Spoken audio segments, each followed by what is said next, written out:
Good morning to everyone. This is Kevin Warsh. Thank you for being with us today, and we're excited about the opportunity to discuss America's economy with you. This is really about the kitchen table. People across our country want to have confidence in our institutions, that your nomination goes in the direction of reinforcing why they should have confidence in the institutions. You've been nominated by the President to be the chairman of the Federal Reserve System. The Federal Reserve plays a powerful role in our economy. Monetary policy choices made at the Federal Reserve can affect the Americans' ability to buy groceries, whether or not they can afford a home, how far their paycheck goes, especially at the end of the month. And in South Carolina, I hear all the time how families are working hard, doing everything right, and still feeling squeezed. Bidenomics made prices go up, and paychecks have not kept pace. Too many parents are stretching every single dollar they have just to cover the basics. And too many workers are wondering when the economy will start to feel stronger at their kitchen table, not just on paper. Congress, President Trump, and his administration are focusing on fixing the disastrous mistakes of Bidenomics to restore Americans' confidence in our economy. Through efforts like the Working Families Tax Cut bill, we are helping Americans keep more of their hard-earned money. Compared to the average tax return under President Biden over 4 years, the average return is up 24% since then. Just in the last year, the average tax return is now around $3,400, an 11% increase because President Trump and his leadership decided to focus on hardworking Americans who are struggling to make ends meet, paycheck to paycheck. Nearly half the country, half the returns filed in 2026 claimed either a deduction for tipped income, overtime earnings, senior citizens, or auto loan interest for major parts of the Working Families Tax Cut bill that every single person on this dais to the right voted for. Under President Trump's leadership, Americans are keeping more of their hard-earned money, about $300 more every month. It is necessary that Congress continues to put money back in the hands of everyday Americans, and that is why it is important, and I want to be clear here, that is why it is important that we confirm Kevin Warsh to be the Federal Reserve Chair. The Federal Reserve has a clear dual mandate to promote stable prices and maximum employment. The policies of the Fed, therefore, directly affect Americans' cost of living and their income. And when the Fed is successful in fulfilling its dual mandate, affordability improves, with Americans taking home more money and paying less for everyday necessities. Unfortunately, in recent years, the Fed has faced real challenges. There have been questions about its decisions, its focus, and whether it has engaged in issues far outside its jurisdiction. Under the Biden administration, the Federal Reserve appeared to move with the political winds, raising real concerns about politics and weaponizing one of the most powerful weapons we have for good economically, the entire Federal Reserve System. For example, under the Biden administration, the Fed pushed climate-focused initiatives only to reverse that climate agenda as soon as President Trump took office. When actions appear to shift with changing political priorities, it can undermine confidence in the independence of this great institution. An independent Federal Reserve is essential to achieving its mission. Markets depend on it. Families depend on it, and that independence must be protected.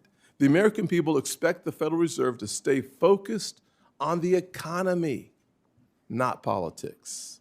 Today's hearing is an opportunity to refocus the Federal Reserve on its dual mandate to increase economic stability and affordability for everyday Americans. Kevin Warsh is battle-tested and brings the necessary experience from his time as a Federal Reserve governor during the Great Recession. During his first term as governor, he helped our economy through the crisis and restored faith in the economy. He has seen the economy in its darkest days and understands how economic decisions affect job growth, our economy, and the opportunities that we have come to love as Americans. We want every citizen in this country to have a chance to live their version of the American dream. And that means having our private sector economy running as strong as possible, which means your focus has to be on everyday Americans and not politicians, not the political wins, but on everyday Americans who desperately want to restore their confidence in our institutions. Today, this committee will examine the plans Mr. Warsh has for his return to the Fed, this time as chair, and how he plans to lead the institution at a critical moment to deliver lower cost and real relief for working families. For folks back home in the great state of South Carolina and across the country, the goal is simple. They want lower costs and more opportunities. The Federal Reserve plays a key role in bringing prices down and helping wages go up. Confirming Kevin Warsh will make sure that affordability is at the center of our economic agenda. Senator Warren is now recognized. Thank you, Mr. Chairman. And if I may, I just want to start by saying one of our members lost a child yesterday, and I know our hearts go out to Mark Warner and his family, and that is true on both sides of the aisle, that we may disagree on policies, and we may do so vigorously, but when it comes to the safety and security and the health of our families, I know we are as one, and we are praying for them. Ranking Member, Thank you. I think it'd be appropriate for us to take a few seconds of silence on his behalf. 36 years old, the one thing you don't want to do as a parent.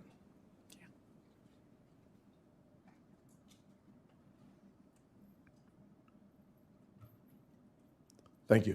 Thank you. Thank you, Mr. Chairman, and appreciate all you do. Okay.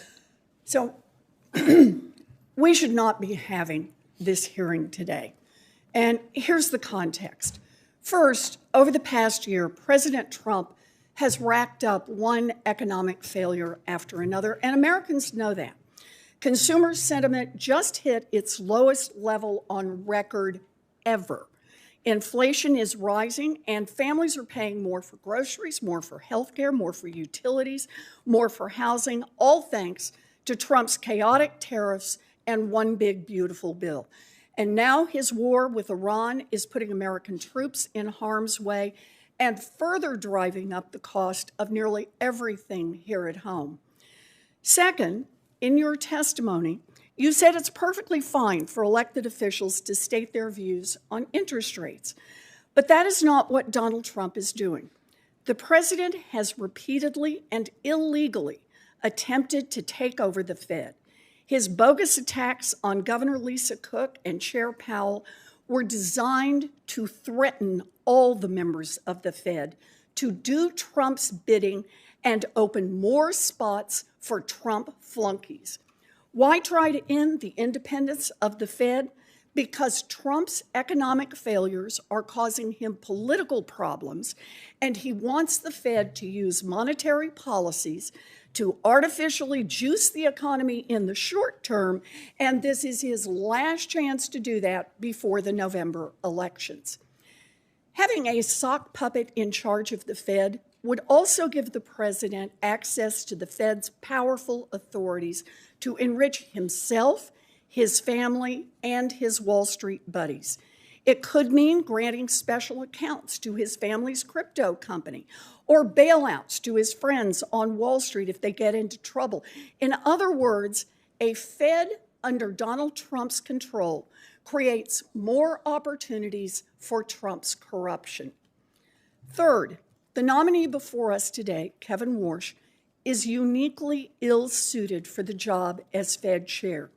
In our meeting last week, we discussed the 2008 financial crash, where 8 million people lost their jobs, 10 million people lost their homes, and millions more lost their life savings. Giant banks, however, got hundreds of billions of dollars in bailouts. Mr. Warsh was a Fed governor from 2006 to 2011. That's before, during, and after the crash. And he said to me that he has no regrets about anything he did. So let's take a deeper dive into Mr. Warsh's record. In the years leading up to the 2008 financial crisis, he was an enthusiastic cheerleader for credit default swaps and complex securitizations. He dismissed repeated and increasingly urgent concerns from housing advocates across the country regarding subprime mortgages. He refused to use the Fed's authorities to address the risks that were building in the financial system. And when the crisis hit and the economy blew up, Warsh took on the job of Wall Street's personal liaison on the Fed board.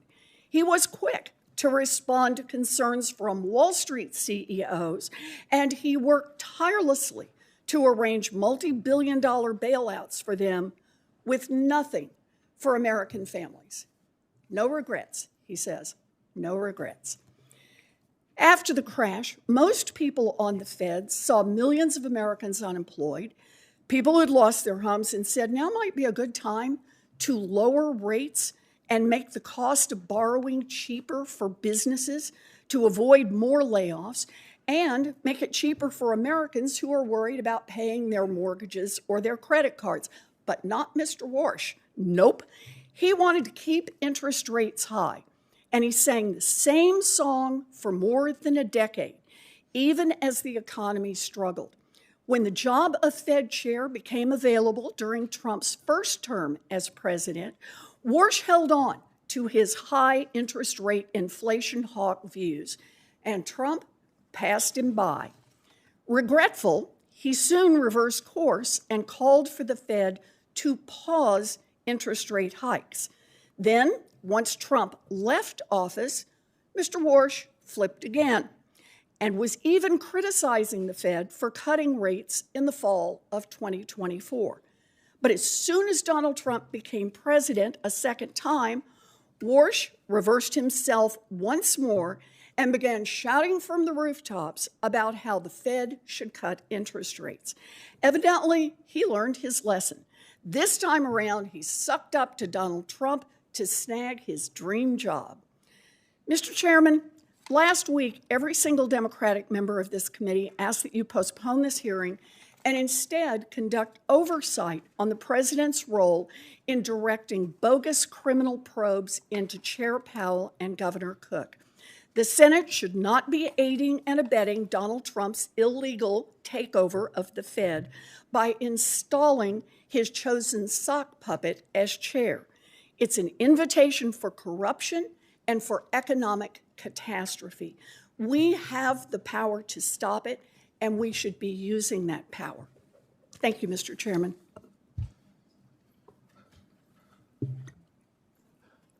Well, there you have it. I'll just say it is interesting that we're going to hear from Senator Dave McCormick in his introduction of Kevin Warsh, who was last time unanimously confirmed by the United States Senate. Unanimously confirmed by the U.S. Senate.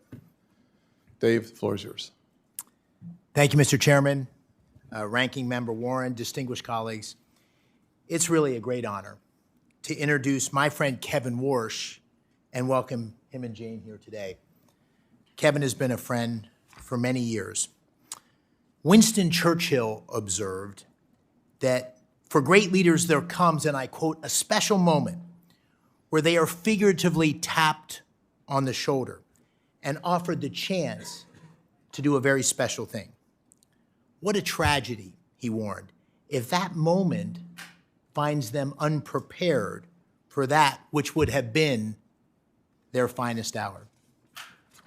Colleagues, I'm here today to assure you, as someone who knows Kevin and who knows this institution, that Kevin Warsh could not be more prepared for this, his finest hour. There's no one more fitting, no one more qualified to face this consequential moment as the 17th chair of the Federal Reserve.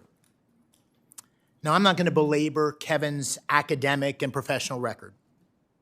They speak for themselves.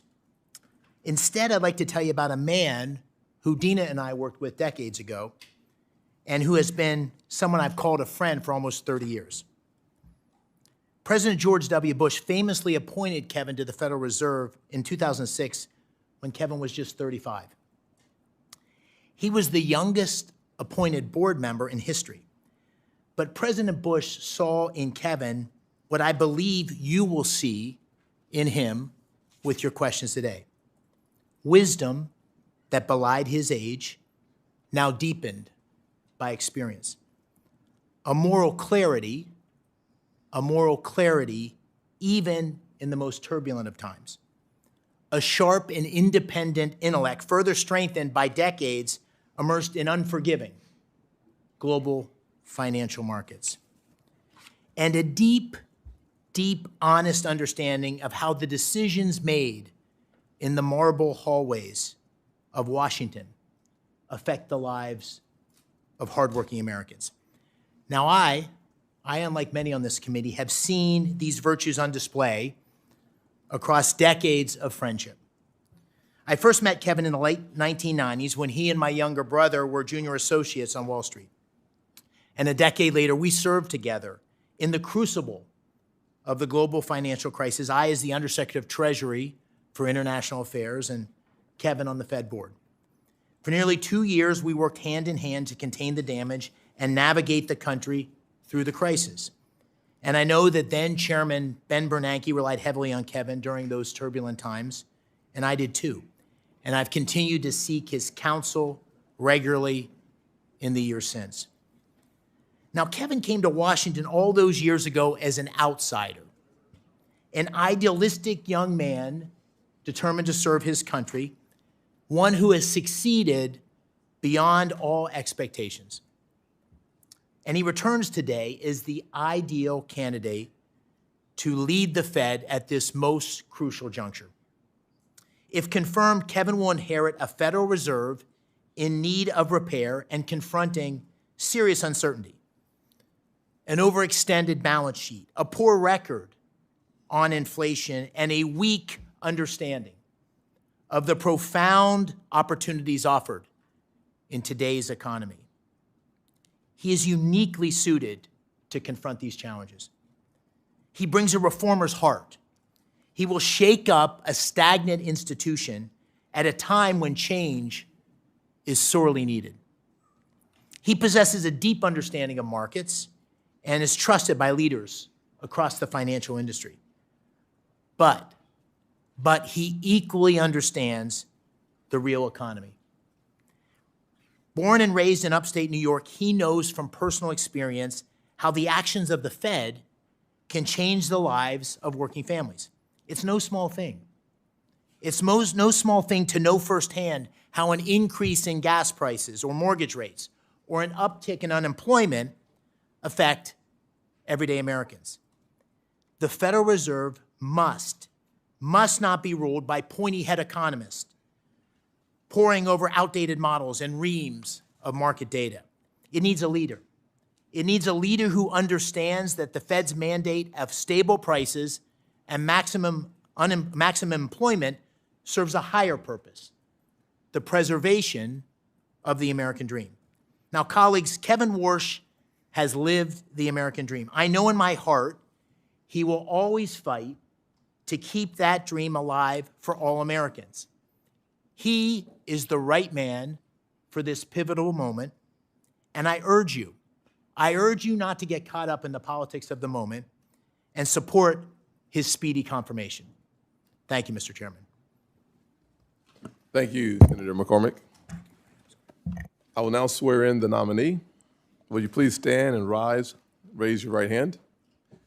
Do you swear that the testimony that you are about to give is the truth, the whole truth, and nothing but the truth, so help you God? Do you agree to appear and testify before any duly constituted committee of the Senate? You may sit down. Your written statement will be made part of the record in its entirety. Please keep your oral comments to 5 minutes. Mr. Warsh, you are now recognized. Thank you, Mr. Chairman. I appreciate your consideration today. I've known you for quite a while, and I certainly appreciate the many courtesies you've given me, not just since the President's nomination, but long before. It's an honor to be with you, with Ranking Member Warren, and with the entire committee.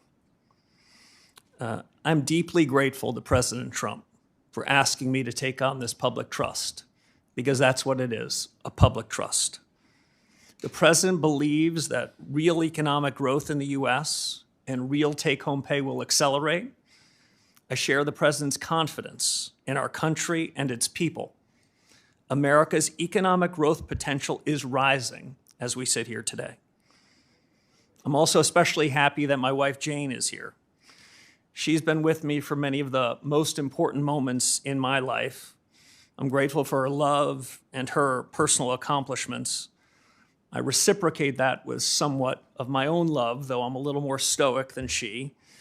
And about every 20 years, I reintroduce her to this committee. She sat behind me 20 years ago, and it was almost 20 years ago to the day. And so let me offer today what I said then.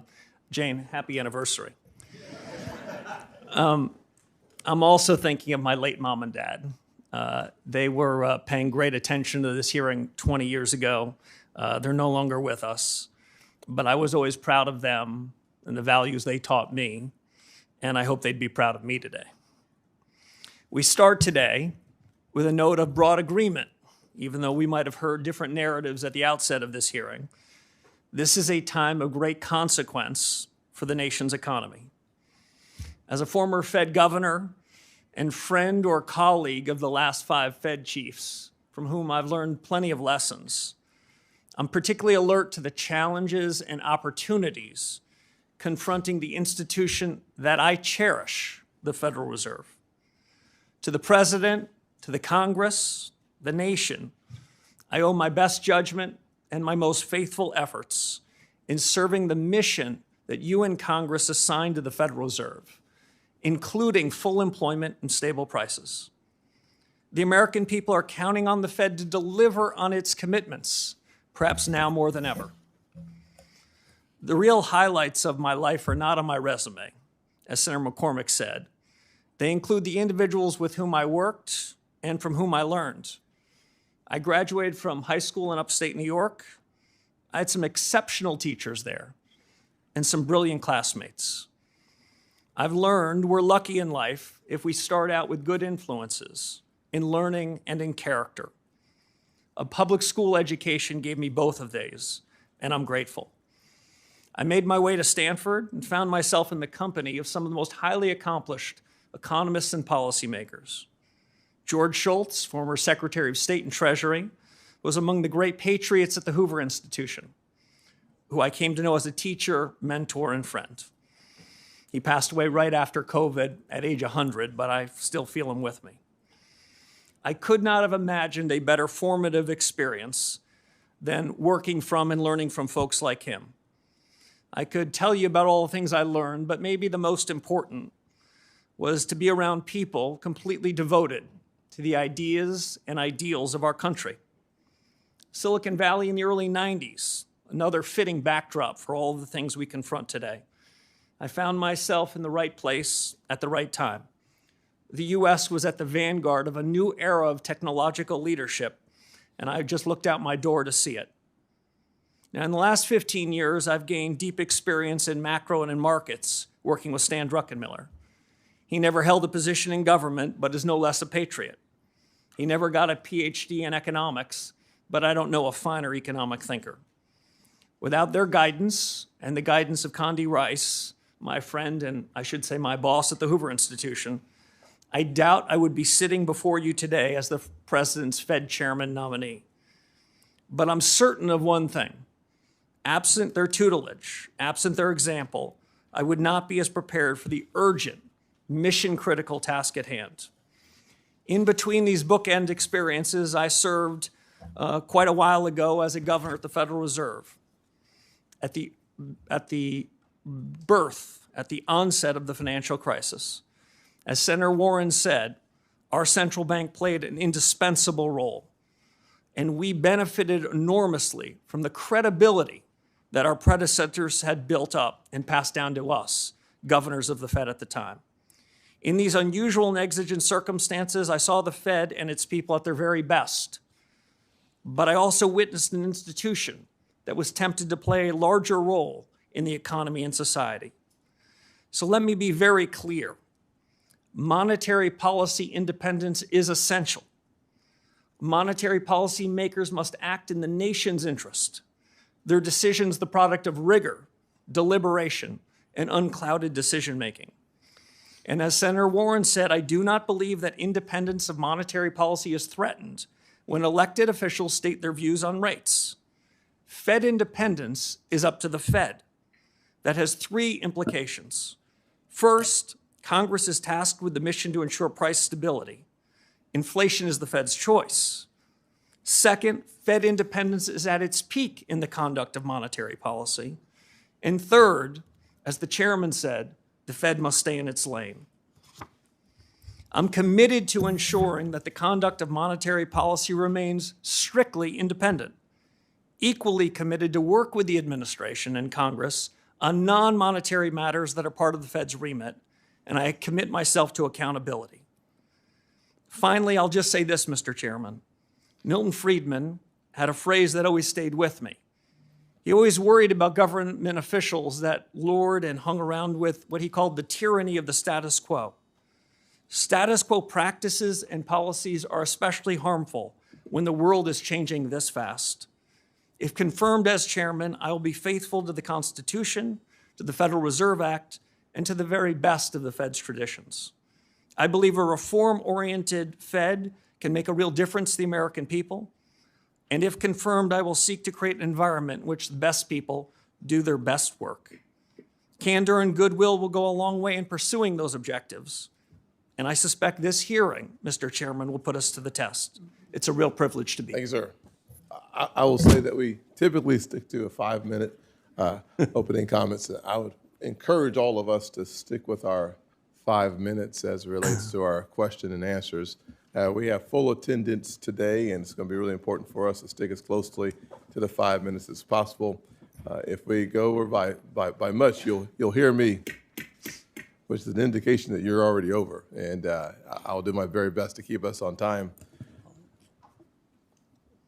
Kevin, there are so many questions to talk to you about, to ask you about, to be honest with you, and I just want to name a couple of them, and we'll look forward to hearing more on these topics. I will not have enough time to delve into some of the most important issues facing our country. I'll take two of those issues and focus my time. I'm sure my colleagues on either side will have a conversation with you and ask questions about AI. The AI future is going to have massive impact on where we go as a nation. It's going to have a massive impact on your dual mandate as it relates to full employment.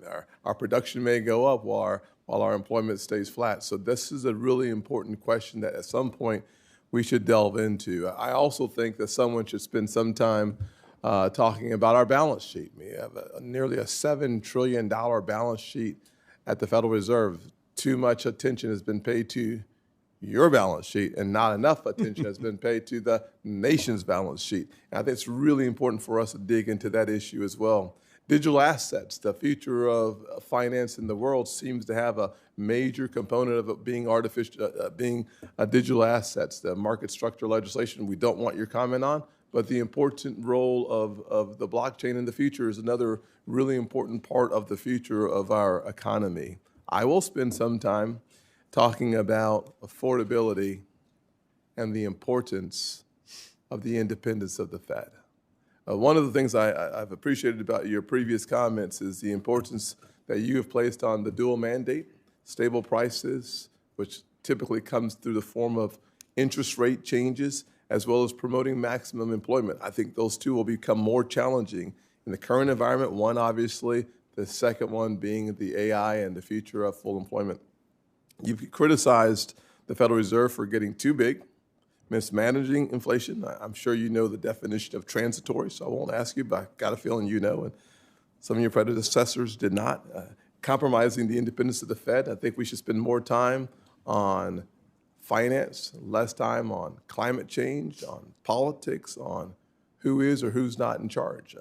I think you would agree on those issues, though I will not ask you. I will ask you, however, that under your leadership, how will you steer the Federal Reserve to address the real life issues of affordability is my first question. And my second question will be about how do you make sure that the Federal Reserve stays out of the lane of external influences? Well, thank you, Mr. Chairman. There's probably no more pressing question than the cost of living. We know at the Federal Reserve that price stability was an objective that you and your colleagues gave to the Fed. So when, over the course of the last several years, especially after COVID, when prices went up to the tune of 25 to 35% for virtually all deciles of the American people, that's an indication that the Fed missed its mark.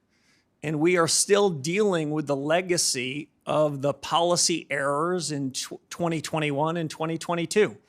Once you let inflation take hold in the economy, it's more expensive and harder to bring it down. And so the fatal policy error going back 4 or 5 years is still a legacy that we're dealing with. We need, in my judgment, fundamental policy reforms to fix it. And while it's true that inflation is less problematic, meaning the rate of change in prices is less severe than it was some years ago, hardworking Americans are no doubt feeling it. I think that means a regime change in the conduct of policy. I think that means a different new inflation framework. I look forward to working with my colleagues at the Fed, if confirmed, to achieve that. I think it means, as you suggested, using tools differently. The Fed has an interest rate tool and a balance sheet tool. My view is the interest rate tool gets in the cracks. It's fairer. The balance sheet tool disproportionately helps those with financial assets. The interest rate tool hits the entire economy.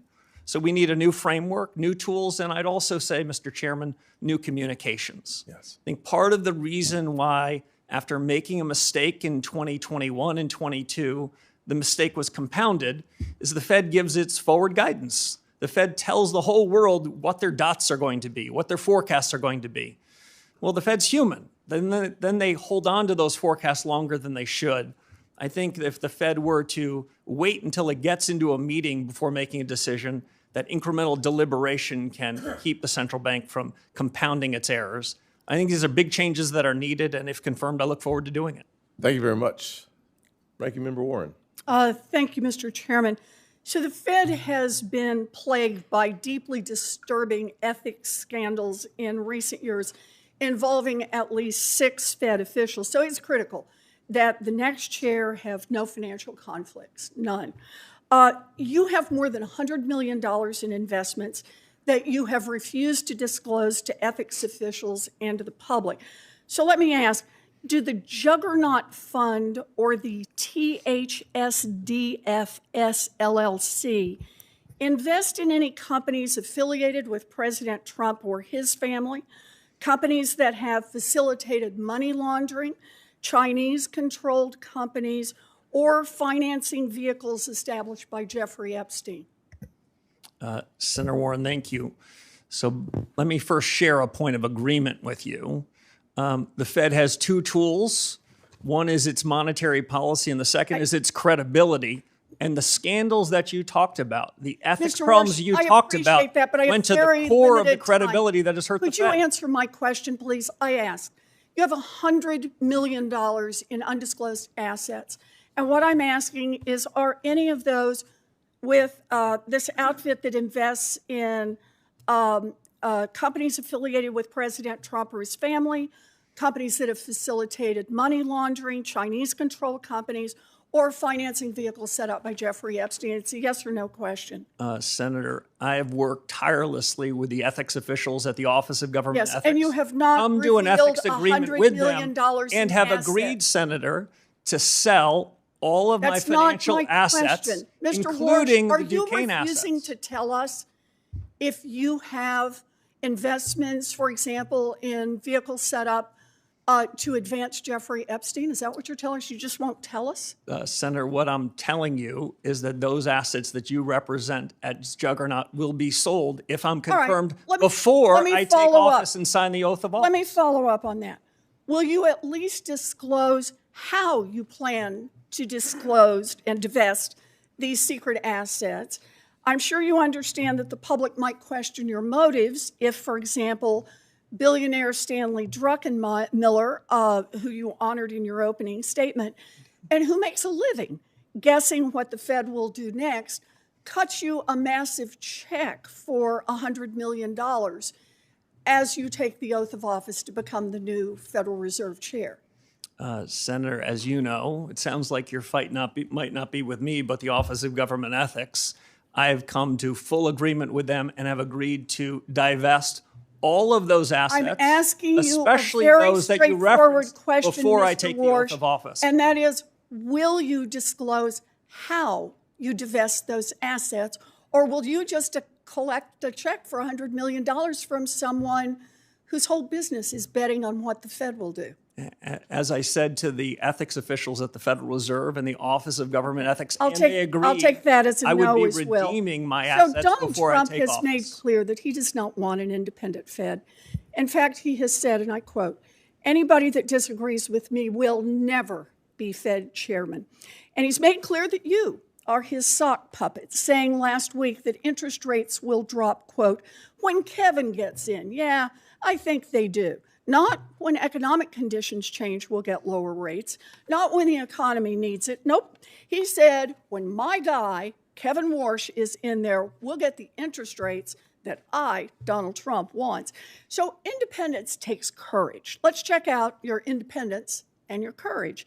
We'll start easy. Mr. Warsh, did Donald Trump lose the 2020 election? We try to keep politics, if I'm confirmed, out of the Federal I'm just Reserve. asking you a factual question. I need to know, I need to measure your independence and your courage. Senator, I believe that this body certified that election many years ago. That's not the question I'm asking. I'm asking, did Donald Trump lose in 2020? And I'm suggesting you in 2020, the suggesting you Fed can't made answer a that. huge inflation problem, and you certified the election. So We let need to me keep ask you politics another out of question. monetary policy. In our and meeting, monetary you said policy out you of would politics. be independent because you're, quote, a tough guy. Those were your words, tough guy. And you will be able to stand up to President Trump. So let's try it again. Name one aspect of President Trump's economic agenda with which you disagree. Well, Senator, the Federal Reserve in recent years has wandered outside of its remit, wandered into other I'm areas. asking for something That's you not something disagree I'm with prepared Donald to do. Trump on. If I'm Just confirmed, one the Federal one Reserve should stay in economic its issue. lane. Just one little place where you disagree with Donald Well, I Trump. do have a disagreement, actually, Senator, with the president. I think even this morning he said that he thought I was out of central casting. I think central casting, I'd look older, grayer, and maybe show up here with a cigar of sorts. Quite adorable. But you know, we need a Fed chair who is independent. That's the only way we preserve the independence I agree of the with Federal Reserve. If you can't answer these questions, you don't have the courage and you don't have the independence. I agree Thank with you on Mr. independence, Senator. Senator Rounds. Thank you. Thank you, Mr. Chairman. Mr. Warsh, first of all, welcome. And I appreciated the opportunity to visit with you personally within the office. I agree with you, and I think Fed independence is critical. And I think that's an item that you and I agree on wholeheartedly. I want to take an opportunity just to kind of perhaps give you an opportunity to respond. I know that the ranking member had a number of items that she expressed concerns with. I'd like to give you an opportunity to just kind of work this way through. And let me just ask you a few questions, and I'll allow you to take the time to fully answer the questions. As I understand, Mr. Warsh, you worked with the career ethics professionals at the Office of Government Ethics and at the Fed to come to an agreement in terms of your dissolution of some of the assets that you as a businessman have. Is that correct? Yes, Senator, that is correct. I worked with the Fed ethics officials first, answered all of their questions, then with the career professionals, the Office of Government Ethics, answered all of their questions, and then they wrote up an ethics agreement, which is part of the public record. But because I agree with Senator Warren on the ethical questions that have been raised over the last several years by several people that were members of the FOMC, so that there's no question about my independence, no question about the clarity of my financial record, I agreed to divest virtually all of my financial assets, the large majority of which will be divested before I raise my right hand and am sworn into office if confirmed by this body. So I've gone above and beyond, not for any other special reason other than the Fed needs to reestablish its credibility because the conduct of policy depends on it. So let me just, for the record, the agreement which you have signed clearly states that you have agreed to divest your assets that are in question within 90 days of confirmation if you have not already divested them. That is correct. Yes, Senator, and in fact, the large majority of those assets will be divested before I am sworn into office if confirmed. Thank you. The career ethics professionals were the ones that basically had sent your signed paperwork to this committee's chief clerk. I really question whether or not they would have done that if they did not come to the ethics agreement with you in the first place, correct? Yes, I presume that's right. We had a very good working relationship, and I'm happy to be sitting after the divestiture and cash or T-bills or whatever is the permitted asset so we can get back to the business of fixing the Fed, reforming an institution that has lost its way a bit, that has missed the mark. As Chairman Scott said at the outset, this inflation risk is still something that's being talked about around kitchen tables and boardrooms.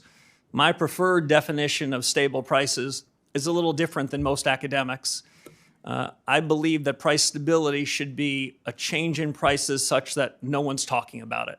That's an old-fashioned definition, but I think it's still valid. And the sooner that we can reform the institution with my colleagues if confirmed, the sooner we can ensure price stability, and we can have a new set of leaders atop the institution with high, credible, ethical standards to return the Fed to what it should be. The independence that both Chairman Scott and Senator Warren mentioned, critically important. But independence has to be earned, and it's earned by delivering on the promises, the commitments that the Fed has made. And as the Fed hasn't delivered on those promises, we shouldn't be surprised that we hear politics that are entering the room at the Fed. We need to get the politics out of it so the Fed can focus on its day job, deliver on full employment and stable prices. It's true that people want to see stability within the Fed, but is it okay for a Fed governor or a chairman to change their mind on a particular policy? It's more than okay, it's essential. Economics is not physics, it's not math. Frankly, most of us that ended up in the economics business, we started like I did as a math major. It was too hard. So we ended up in economics. In economics, what we need to do is focus to the left of the decimal point, not to the right of the decimal point. We need to focus on the big things. And if mistakes are made, central bankers, economic policymakers need to correct them fast. The real mistakes, the mistakes that cause inflation to be persistent, to undermine hardworking American standard of living, and when those mistakes go on. Thank you. Thank you, Mr. Chairman. Yes, sir. Senator Reed. Mr. Chairman, before we start the next question, I ask that we have entered into the record the U.S. Office of Government Ethics certification, which requires that all nominees disclose all of their assets and showing that Mr. Warsh is out of compliance and that he has not met the ethics requirements. Without objection, I will note, however, that what has been clearly articulated is that he will, according to his agreement with OGE, do what many others have done as well within 90 days, be not only in compliance, but to have divested himself from any assets that are in question. Mr. Chairman, can I ask? I don't think we've had other nominees who are out of compliance and not disclosing at the time they come before the hearing. Not on this committee, that's correct. Not in this committee. Before we, here's what we're not going to do. Fair enough. We're not going to have two chairmen, for sure. Just asking. Number one. Number two, what we're also not going to do is debate what we're putting into the record. And finally, what we are going to do is have a conversation about America's economy. And frankly, we all deserve the opportunity to ask our questions. We don't get to figure out the answers, but we do get to ask our questions. And I hope that we are able to continue in that direction. As long as we are, we're going to have a very good hearing. And if we're not, then I will find a way to help us to expedite getting back on track. Senator Reid. Thank you very much, Mr. Chairman, Mr. Warsh. Until you dispose of all the assets you've identified to the Office of Government Ethics, you will not be in compliance. Is that correct? That's not my understanding. Excuse me, sir. My understanding is that a signed ethics agreement provides duties and responsibilities on me and duties and responsibilities on the government, and that's what the nature of the ethics agreement is. You have an agreement that within 90 days you will dispose of all your assets. All your assets. Is that correct? Senator, I have an agreement within 90 days so that there is no appearance of anything inappropriate, that I would divest all of my assets, the majority of which before sworn in. What I've disclosed, Senator, is all the information that is mine to disclose. I've shared all information about assets that I control and that I can share, which I did much to the satisfaction of the Government Ethics Office. Excuse me. What you've said is that you will take the oath, if confirmed as chairman, with assets that have already been identified as presenting potential conflicts of interest. Will you agree to not take the oath until you have fully disposed all the assets that you've been identified? Senator, I'll agree to take the oath pursuant to the terms of the ethics agreement that I struck with the Office of Government Ethics. I don't think anyone could do more than that. Other than me, I've agreed to divest even more assets so that I will have virtually no financial assets. The divestiture is totally up to you. You can select what assets you're disposing of, what assets you're keeping. Is that correct? And then still be sworn in as chairman. The divestiture is up to the agreement that I struck with the Office of Government Ethics. Who makes the decision as to what assets are divested, you or the Office of Government Ethics? Both of us. That's why it's an agreement. Excuse me. I must commend you on the way you can circularly go around questions and not answer them. It's a skill. Unfortunately, it's not a good skill for the chairman or of the Federal Reserve Board. We typically ask questions and expect to get direct, faithful answers. You haven't given them to the ranking member, and you're not giving them to me. So, again, you feel you will not be, you will be compliant if after 90 days you still have a significant number of assets that have been identified as presenting conflicts of interest. Is that your view? No, Senator. If I were to violate the ethics agreement, I would not be in compliance. If I follow the agreement, I will be. Well, that's your position. I think others would differ. When you sell all your assets, where are you going to place the proceeds of those sales? I believe that Chairman Powell has placed them in sort of funds which are very difficult to individually influence. Do you propose to do that? Yeah, I propose to put them in permissible assets that are as close to cash or treasury bills as I possibly can. I haven't selected anything, but it will be as plain vanilla as possible so that there would be no appearance or reality of having any influence. We'll be sitting in something like cash. Okay. Now, the question of independence is just one that I think will dominate these proceedings. This morning, President Trump was asked on CNBC, will you be disappointed if your new Fed chair doesn't cut rates right away? And President Trump answered, I would. It's very hard to separate President Trump's obsession with rate cuts, his attacks on the Federal Reserve, on Chairman Powell particularly, and your nomination. So this independence thing seems to have evaporated quite quickly between President Trump's statements and your positions. Again,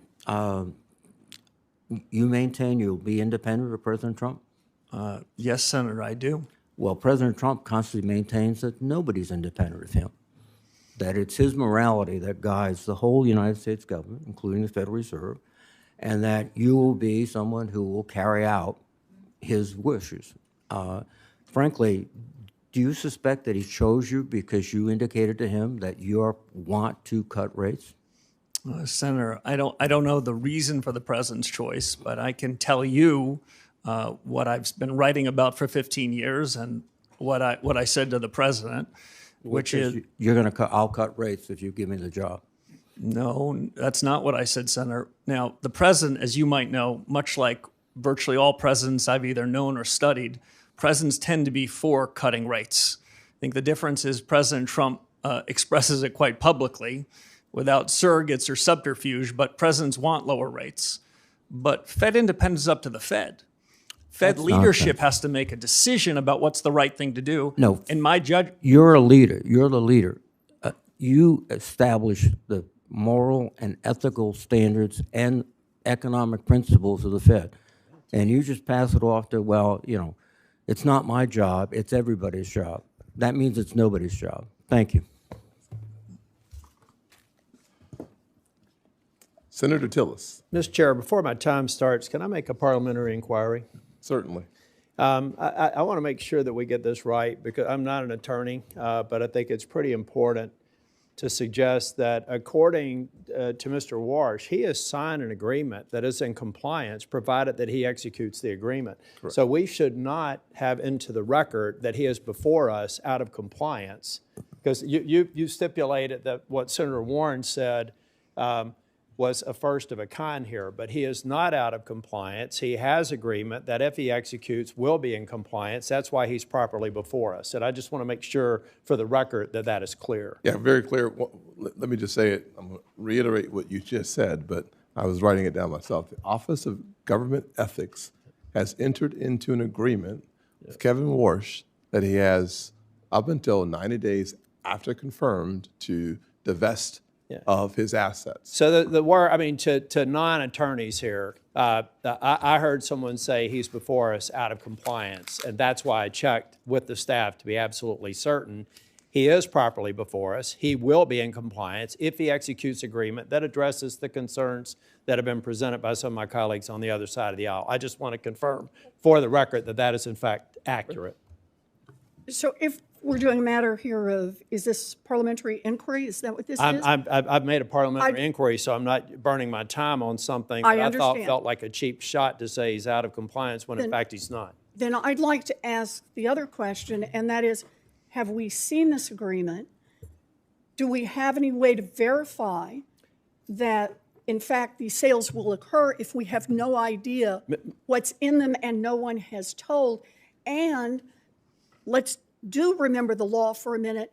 The Fed, unlike other parts of government, do not have a 90-day you can be out of compliance. Fed law is explicit that you cannot own any portion of a financial interest in a bank. Mr. President, Mr. Chairman, excuse me for interrupting. Senator, now I'm going to let the attorneys take over. Are we going to all get extra time here? No. I'd like extra 3 minutes. All right. Okay. Mr. Chair, I just, for the record, and the only reason I say that was a parliamentary inquiry, so it doesn't count. Yeah. But, okay. Mr. Chair, the reason I mentioned that is because you had stipulated it. I don't think you meant it this way, but you as a chair said that this is the first of a kind of someone being out of compliance. I don't think you meant that. I wanted to make sure it was clear for the record. Well, let me just be very clear again. The career ethics professionals were the ones that sent Mr. Warsh's signed paperwork to this committee's chief clerk. They would not have done so if they did not come to an ethics agreement with Mr. Warsh. Mr. Kennedy, Senator Kennedy does raise a good point. We are going to stick to our timeline, and I appreciate you raising the point of how long an inquiry can go on, and that does not buy you more time unless, of course, we all decide we want more time, and then I would rule on that, and I would rule against it. Thank you, Mr. Chair. Mr. Warsh, congratulations. You can't count this as a date with Jane, particularly this one. I think probably the first hearing was a little less acrimonious.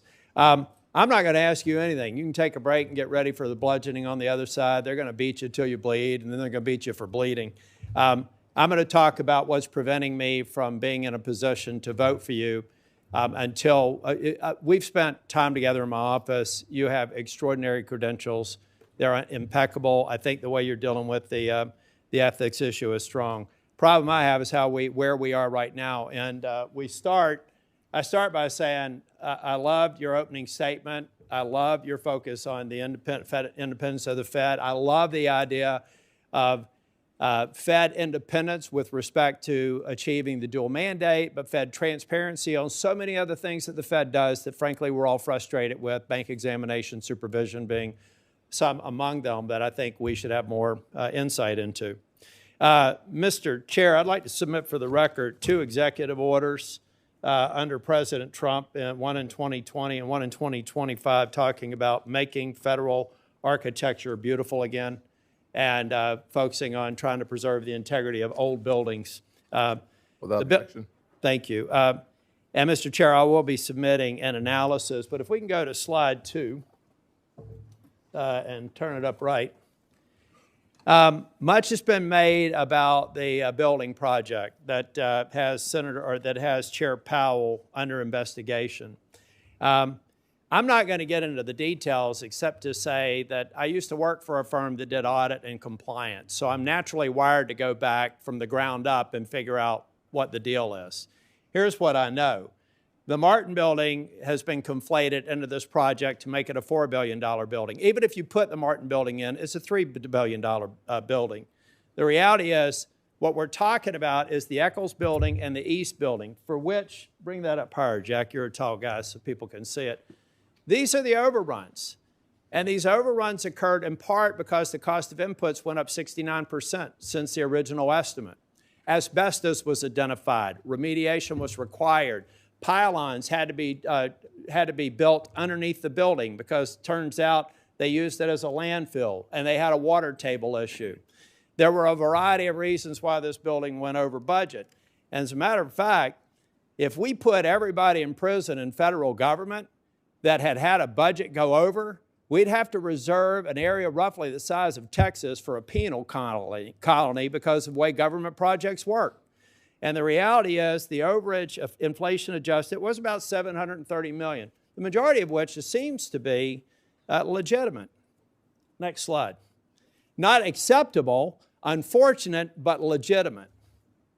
Now, what I've really got a problem with, and we're talking about Fed independence. By the way, I think you're going to be independent. You have to be. You got to convince 11 other people to vote with you, at least a majority. It's a consensus organization.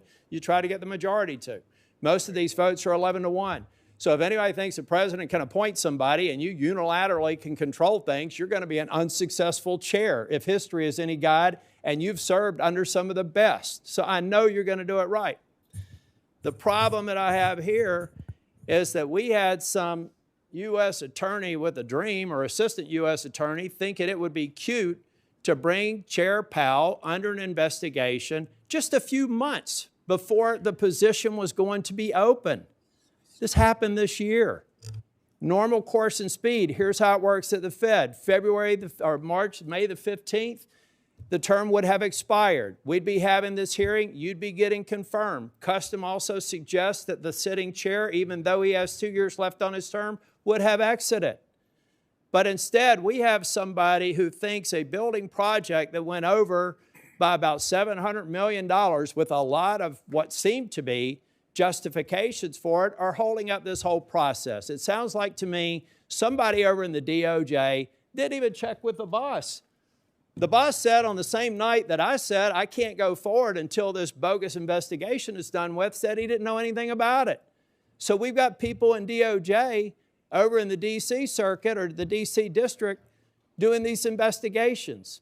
We have got to end this investigation. Big DOJ didn't know about it. The president didn't know about it. Let's get rid of this investigation so I can support your confirmation. Mr. Warsh, the only thing I've found the least bit odd about you is you've never watched an episode of Seinfeld. You've spent so much time at being a rock-solid economist that you're not even taking time away for a little laugh like that. I look forward to supporting your nomination, and I look forward to this investigation being taken down. If the chair wants to have all of our subcommittees start looking at capital expenditure projects for the agencies that we're overseeing, I think that's a great idea. And I'd like to be on a committee specifically drilling down on this analysis. If somebody can prove me wrong, I'd be happy to make a criminal referral. But I don't have the D.C. Circuit tell me a crime was committed when 7 members on this committee said it wasn't, including the chair. Thank you, Mr. Chair. You're welcome. Only one question. What is Seinfeld? Senator Van Hollen. Mr. Chairman, thank you. Mr. Warsh, good to see you. Reviewing your record, I am concerned that your position on interest rates seems to shift with what's politically convenient rather than based on sound economic judgment. In the aftermath of the 2008 financial crisis, the worst recession since the Great Depression, with some of the worst unemployment in our lifetimes, you were a hawkish voice, expressing concern that the Fed might wait too long to raise rates. I think you got it wrong then, but now you seem to have swung 180 degrees in the opposite direction to embrace lower rates, a view that conveniently aligns with the president who nominated you. You've made this pivot even as today prices are too high. I think we all know that. Our economy works for families when prices are affordable and unemployment is low. That's why price stability is an important part of the Fed's mandate, right? Senator, yes. And the Fed uses its monetary policy tools for price stability and full employment. That's the job Congress gave to the Fed. Here's how Ben Bernanke described how the Fed uses those tools. He said, and I'm quoting, "Generally, if economic weakness is the primary concern, the Fed acts to reduce interest rates, which supports the economy. If the economy is overheating, the Fed can raise interest rates to constrain inflationary pressures," end of quote. So that's a textbook model of the Fed. Cutting rates supports the economy, but can lead to higher inflation, while raising rates helps to fight inflation, but can limit growth.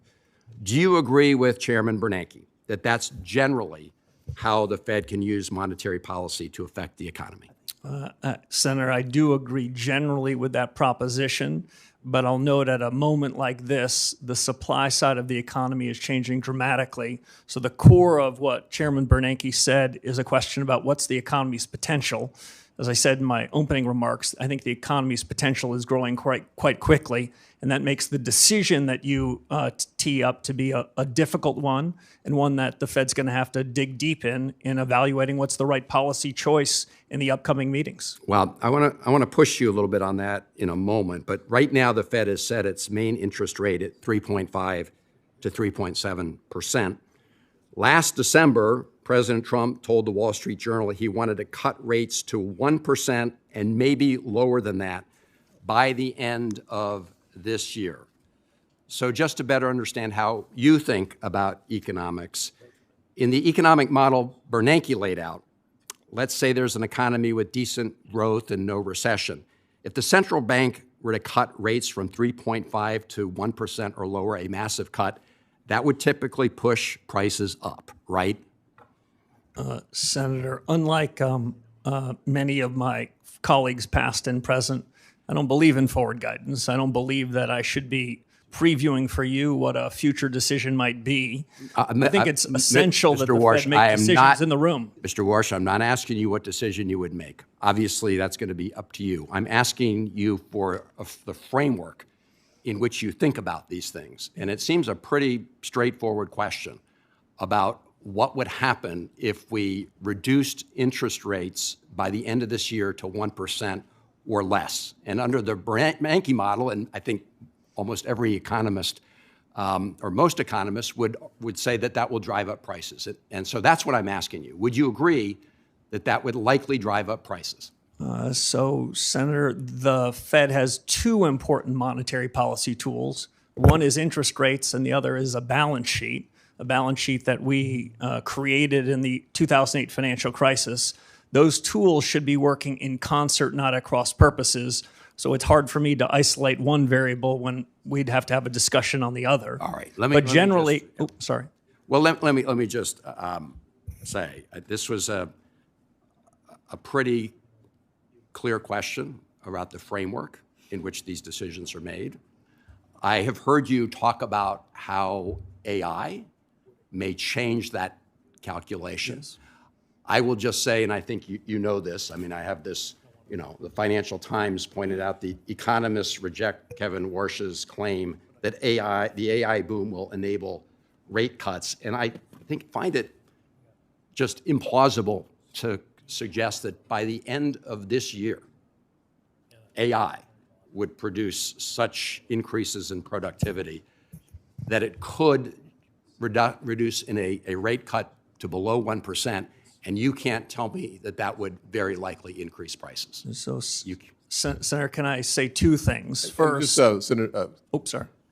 Quickly. Sorry. Monetary Policy Center works with long and variable lags. Quite famously, if the Fed were to make a decision today about the conduct of policy, it's likely to find its way to the real economy 6, 9, or 12 months later. So it's difficult to judge policy today for an immediate result. And that would be my only concern about the framing of your question. Thank you, Mr. Chairman. In closing, this is what concerns me, is that your views now have sort of flipped to conform with where the President of the United States is. And that's been a concern many of us have. Thank you, Mr. Chairman. Senator Kennedy? I want extra time, Mr. Chairman. I know, sir. I know. Consider these 5 minutes of parliamentary inquiry. Professor, what's a sock puppet? I heard the reference from Senator Warren. Yeah, earlier. what is it? I'm not sure I know. Okay. I think it's that thing you stick your hand in. Yeah, kind of like this? Yes. What's a human sock puppet? Isn't a human sock puppet somebody who'll do what somebody else tells them to do? I think that's what the senator was trying to suggest. I think that was the innuendo. Are you going to be the president's human sock puppet? Senator, absolutely not. Are you going to be anybody's human sock puppet? No, I'm honored the president nominated me for the position, and I'll be an independent actor if confirmed as chairman of the Federal Reserve. My friend Senator Warren, and she, as my friend, suggested that, I wrote it down, you will use your power, you might use your power to bail out your friends if they get in trouble, kind of like President Biden did with Silicon Valley Bank and Signature Bank. She didn't say the last part, I just did. Are you going to do that? No, Senator. Okay. The ethics folks, they've cleared you, but they've said you got to sell some assets. Is that right? Yes, sir. Okay. And these assets that you have, you can't just hold a yard sale, can you? No, not for most of them, sir. Okay, so it takes a reasonable period of time, right? Yes, sir. And you've promised to sell them, right? I did. And if you don't sell them, we'll know, and the ethics folks will know, right? Yes, I'd be in violation of the ethics agreement if I refuse to sell them. But you're going to sell them, right? Yes, Senator, I will. Okay. Can we agree that politicians have the right to offer you advice about what to do with interest rates? Senator, we can agree, and it's not something that I would shy away from. I've heard many senators from this very committee in years past express strong views on interest rates. Okay. Humble central bankers should be listening and then making their own decisions. But some politicians matter more than others. And generally speaking, presidents matter, their opinion matters more than, say, a senator. President Trump has offered his opinion about what you ought to do with interest rates. Is that right? Senator, he has not made his opinion on that a secret to anybody. Yeah. And every president has, that you're aware of. Yes, hasn't it? and they all tend to be in the same direction, Senator Kennedy. Okay. Now, the problem is, can we agree that your credibility as Fed chairman is the most important thing you have? It's the most important thing to me, it's the most important thing to the institution, and it's the most important thing to the successful conduct of policy. Okay. If the markets think that's a that yes, right? Yes, Senator. Okay. The problem is that President Trump has said he's not going to appoint anybody who wouldn't agree to lower interest rates. Have you agreed with the president that you're going to lower interest rates? Senator, I'm glad you framed it that way. The president never asked me to predetermine, commit, fix, decide on any interest rate decision in any of our discussions, nor would I ever agree to do so. So the president has never sat you down, looked you in the eye, and said, here's the deal, Scooter. I'm going to appoint you, but you got to agree to lower interest rates. That didn't happen, or did happen? The president never once asked me to commit to any particular interest rate decision, period, and nor would I ever agree to do so if he had, but he never did. I was honored he nominated me. Like everyone else in the committee in the world, I've heard his view on interest rates. It sounded very similar to me to every other president in economic history that I've studied. Okay. I've got one more question because I'm about to run out of my parliamentary inquiry time. I've heard your argument the last few months about artificial intelligence has made us so productive, labor so productive that companies don't have to raise prices. Therefore, inflation isn't a problem. Therefore, rates can be cut. Do you really believe that right now? No, that is not how I would characterize the story on AI. Okay, but you've said what I just said, haven't you? I have said that this is the most disruptive moment in modern economic history in the U.S. and the world. I've said that artificial intelligence, AI, short Okay, for let American me stop you ingenuity, because can have a big the effect. chair's going to cut me off. Oops, sorry. Here's my worry, that a lot of this stuff about artificial intelligence making us more productive is a bunch of hype by people who want to sell stock in an IPO. Okay, I'd be careful there. Yeah. Thank you, Mr. Chairman. I'll get to my 5 minutes in a little bit. So you come back about midnight, sir, and we'll go ahead and start all over again. Brand new day, sir. Brand new day. Thank you for your patience. Senator Thank you. Cortez Masto. Thank you. Mr. Warsh, thank you for taking the time with me. I appreciate meeting with you. Congratulations on this nomination, and welcome to all your family, friends who are here. Let me talk to you about a couple of things. It's really around economic theory, and we have talked a little bit about this when we were meeting. Inflation has been above the Fed's target for 5 years. Would you agree with that? Yes, Senator. Yeah, yes. and core PCE inflation has been running at about 3%, a full point above that Fed target, correct? Yes. And so some Federal Reserve officials have said that this excess is due to tariffs. Do you agree with that? Senator, I don't. If I can make 2 points. Please. Much as we discussed in your office, I think the data that's being used to judge inflation is quite imperfect data. And among the projects that the economics profession, and if I'm confirmed as chairman of the Fed needs to do, is to try to use our new understanding and new data sources to see what's really the inflation rate in the economy. We used to use core PCE, core measures, so we'd exclude food and energy because it was sort of a rough swag as to what was going on. We don't have to do a rough swag anymore. What I'm most interested in is what's the underlying inflation rate, not what's the one-time change in prices because of a change in geopolitics or a change in beef, but what's the underlying generalized change in prices in the economy. And my broad sense is that these inflation risks and the inflation damage the last several years is improving somewhat. It has improved somewhat in the last year. The measures I prefer are looking at things that are called trimmed averages, where we take out all of the tail risks, all of the one-off items, and we ask ourselves whether the generalized change in prices is having second-order effects on the economy Again, they're not where they should be, but I think that the trend is quite favorable. And these trend averages and the data that you're looking at now, it's not traditionally the norm that economists would use in this position. Is that correct? Some in the economics profession are increasingly looking to these median type measures, but among the projects I would hope to undertake as one of the first reforms at the Fed is a data project where we would go off and we would evaluate with the public sector and the private sector, including the Bureau of Labor Statistics, a survey of 1 billion prices. And what I'm really most interested, Senator, is what's the change of that 500 millionth and one price?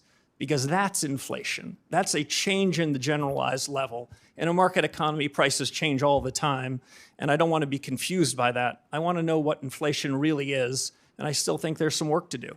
And I respect, listen, I'm listening to you today and talking with you. I respect you truly believe as an economist and a theorist in this theory, in what you are talking to us today about, which is traditionally not the norm. And many are disagreeing with you on that and publicly disagreeing. And so I understand that. But I guess the position I have is I hope you're right. But at the end of the day, my concern is people are suffering right now with high costs, and we need to address it. And I don't know how long it's going to take for your economic theory to gain traction or to be proven that it's going to benefit so many people in this country right now. And here's one other thing, because I don't have that much time, and this is what is also a concern of mine, so I want you to address it. Earlier, you've been on the Federal Reserve Board, and you were there during the financial crisis of 2008. You and I talked about this. I was the Attorney General then. It hit Nevada so hard. Here's what I do know, and at that time, in 2006, you attended numerous meetings where housing experts pleaded with you to stop predatory mortgages. In fact, Gail Burks, who was the CEO of Nevada's Fair Housing at that time, who I worked with, repeatedly warned Fed leadership, including you, about predatory lending practices such as flipping loans or misinforming seniors about reverse mortgages. And in 2007, you said, and I quote, "Subprime mortgages have gotten a bad name in this environment, and in some cases, that's not just." You also said that you don't see any immediate systemic risk issues among big banks. And you said that at that time. And then just recently, and this is what I want you to address, Senator Warren has said that you told her you had no regrets during this tenure. How can we trust that your economic theory, when you were wrong then, is going to be the accurate theory we need now to help so many families and businesses that are struggling with the policies that we're dealing with now? Senator, let me address a few things. The chairman is going to cut me off when he must, but I would say this. For many years before the global financial crisis, I warned about the very real risks of Fannie Mae and Freddie Mac blowing up, which they did. I think that part of the housing market was vulnerable for many years, and not enough was done about it, even in spite of my protestations and my urging about GSE reform. It wasn't done. I think that compounded the financial crisis. Secondly, I think subprime mortgages then, subprime assets then, were indicative of prices of almost every financial asset that were mispriced.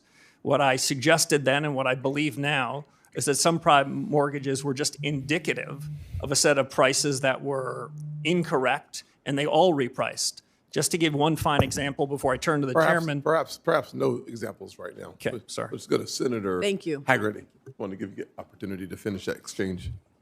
Thank you, Mr. Chairman. And Mr. Warsh, I want to welcome you and your family. And I want the committee to know that I've known Kevin Warsh for 30 years. We first crossed paths back in 1992, shortly after Kevin graduated from Stanford. We both worked on the White House staff at that point in time. And I just want to say this, that the man testifying before us today is the same man that I got to know then. Serious, disciplined, with a true heart for public service. And I want to say this, I've said it before, Kevin Warsh is the man for the moment. His background, his experience, and his discipline are precisely what we need to bring our economy into its full potential.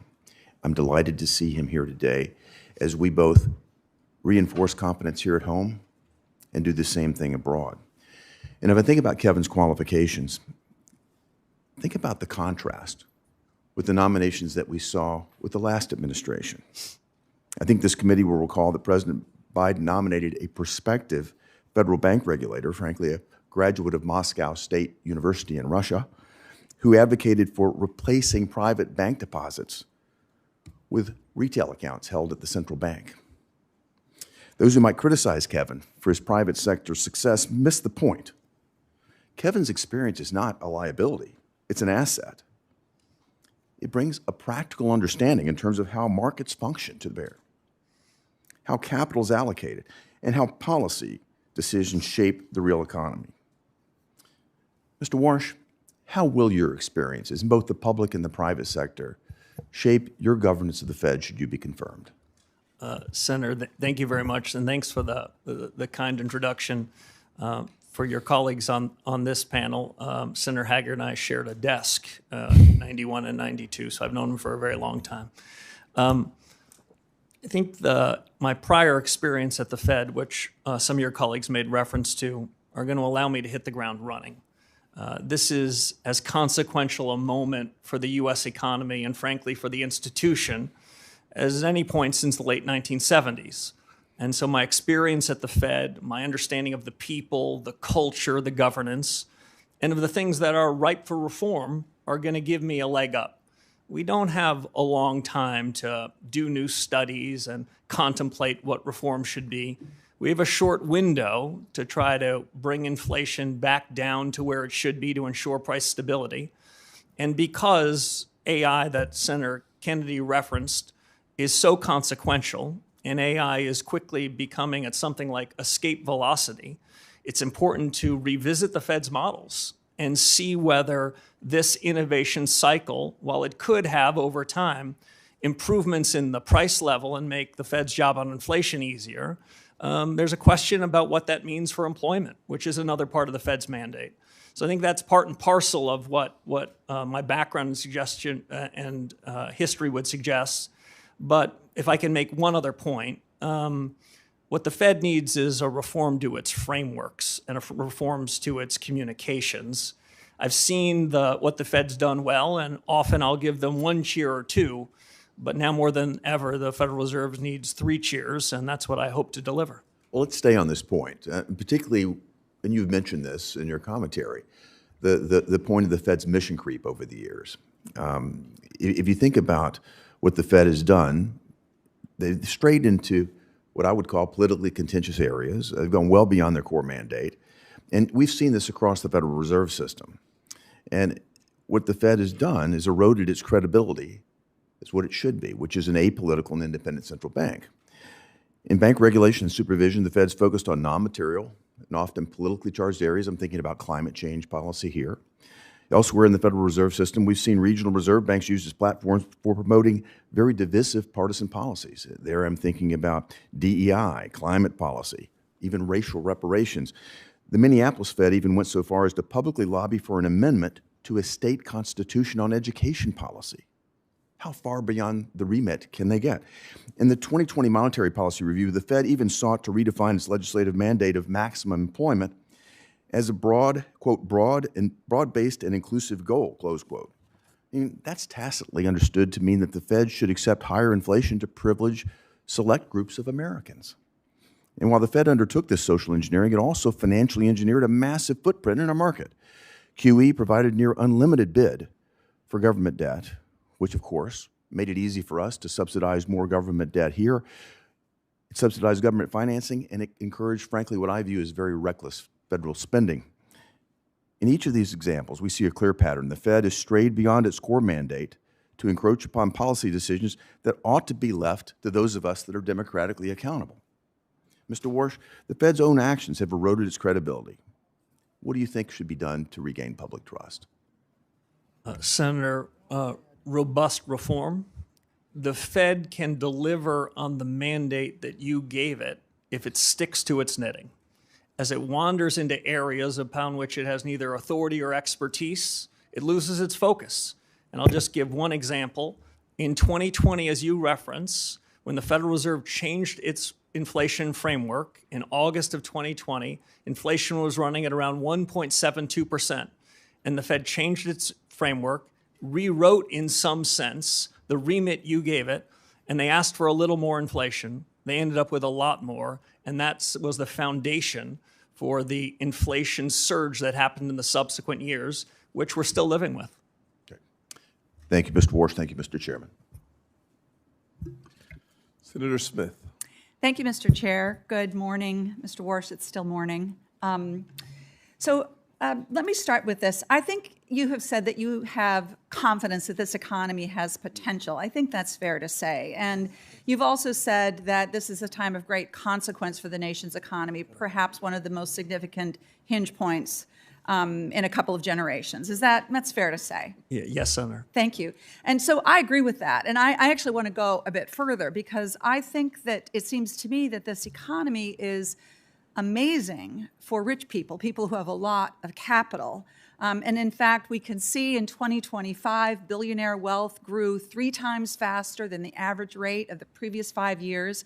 And wealthy households hold a massive portion of the nation's wealth. And this, I think, is the tipping point that our economy actually faces right now. And I can tell you that in Minnesota, a lot of people are telling me that it is harder and harder for them to afford the basics. They aren't rich. They don't have enough money to pay their bills, to pay their doctor's bills. So I want to look at this with you for a few minutes, and I want to start with inflation. So last week, President Trump said that gas prices are, quote, not very high, and, quote, we're having some fake inflation because of the fuel. So understanding what you've been saying about data and measurement and all of that, let me just ask you, do you think that gas prices going up 20% is fake inflation? Senator, the gas prices like beef prices, eggs, milk, and the rest, they move, and when they move in the wrong direction, the American people are hurting by it. There's no question about it. That's right. American people feel it. It's not fake to them. It's money that they don't have in their pocket because gas is up 20%. I think my constituents would say that that inflation is real and not fake. Okay, so let's look at unemployment. At the State of the Union, the president said, quote, the roaring economy, this is the quote, the roaring economy is roaring like never before.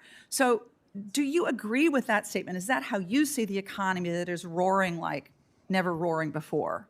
So Senator, if I can clarify 2 things. One, there's a difference between the change in prices and inflation. The change in prices happen in a market economy. When inflation moves up, that's because the Fed had something to do with it. Now, on the state of the economy, I would say that the broad contours of the economy are improving. The potential of the economy, the real results of the economy are improving, but I think it can improve more. And I think in the years ahead, I think the economy's potential is strengthening. So, the reality is that the economic data, understanding what you're saying about economic data being not imperfect, that there was almost 0 job growth in 2025. And so that looks to me like not a roaring economy. It looks like a weak economy, which is what my constituents are telling me back in Minnesota. Let me go to one last look at this. Around the country, the average cost of home insurance rose 12% last year. Now, in my home state of Minnesota, not a coastal state, premiums rose 34% in 2025. This is, of course, caused by extreme weather events, hail, floods, tornadoes, hurricanes, climate change.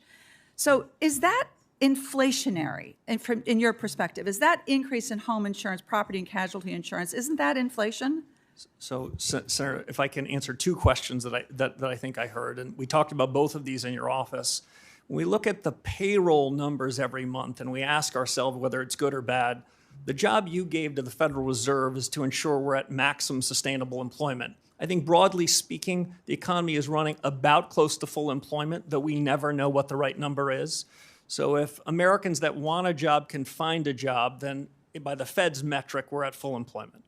On the question of insurance premiums and the rest, when I look broadly across the economy, I would say when we look at health care, when we look at education, we look at housing, those prices have tended to go up more. In the less regulated parts of the economy, we've seen a downward structure, a downward change in prices, and we try to aggregate them the best we can. But I'm not exactly sure what your point is there, but I would just say that my point here is that rising home insurance rates caused by increasing extreme weather events, climate change is another inflationary pressure that people in my state are dealing with. And this, of course, the reason I'm focusing on this is because I'm worried that because of the pressure that you are going to be under from the president to lower interest rates, that this inflationary pressure that my constituents are feeling is going to get worse and not better. And so I don't have time to ask my last question, but it is literally this. The president has said that he demands that the next Fed chair will lower interest rates. And I take him at his word at that, and that is what causes me such grave concern here. Thank you, Mr. Chair. Yes, ma'am. Senator Lomas. Thank you, Mr. Chairman. Welcome, Mr. Warsh, and congratulations on your nomination. And thanks for appearing before this committee, and taking both the positive questions and some of the hostility. I apologize for my colleagues' behavior when it strays outside of decorum. My first question is about the balance sheet of the Fed. What is your view about the size of the balance sheet currently? Thank you, Senator. As we talked about in your office, the Fed balance sheet has played a particularly, I think, unhelpful role in helping the Fed achieve its dual mandate. The senator had just mentioned what she described as the increase for financial assets relative to real assets. Well, part of that is the Federal Reserve. The Fed is not blameless in that as it's grown the Fed's balance sheet, grown its imprimatur on the economy, those with financial assets have benefited from it. The reason why I prefer monetary policy to use interest rates as the dominant force is interest rates affect a far broader cross-section of the economy. Interest rates get in the cracks. If we were to cut rates, then broader number of people will benefit from it versus quantitative easing, which tends to move through financial assets first. Half of our fellow Americans don't own any financial assets, so they're wondering what's in it for them. Broadly speaking, Senator, on the balance sheet, I was involved in 2008 and 2009 in response to the global financial crisis that Senator Warren referenced, and we used extraordinary measures and created a bigger balance sheet. But we agreed to do that only in the times of emergencies, only when interest rates were pinned to zero. The big balance sheet has become an ordinary recurring force, and I think has been quite unhelpful, and is part of the reason why the Fed is in the business of politics. Slowly and deliberatively, I believe we need a smaller central bank balance sheet. It took us 18 years to create this big balance sheet that's done quite a bit of harm, it strikes me, to the Fed's credibility. Working with the Treasury Secretary, we're going to have to find a way in which we can take the balance sheet and make it smaller, because a large balance sheet where the Fed owns more outstanding debt than many parts of the financial markets, that's fiscal policy in disguise. Fed needs to get out of the fiscal business, focus on the monetary business, so the Fed can deliver on the remit you gave us. Thanks for that response, because some of us don't appreciate the connection between the size of the Fed's balance sheet and interest rates.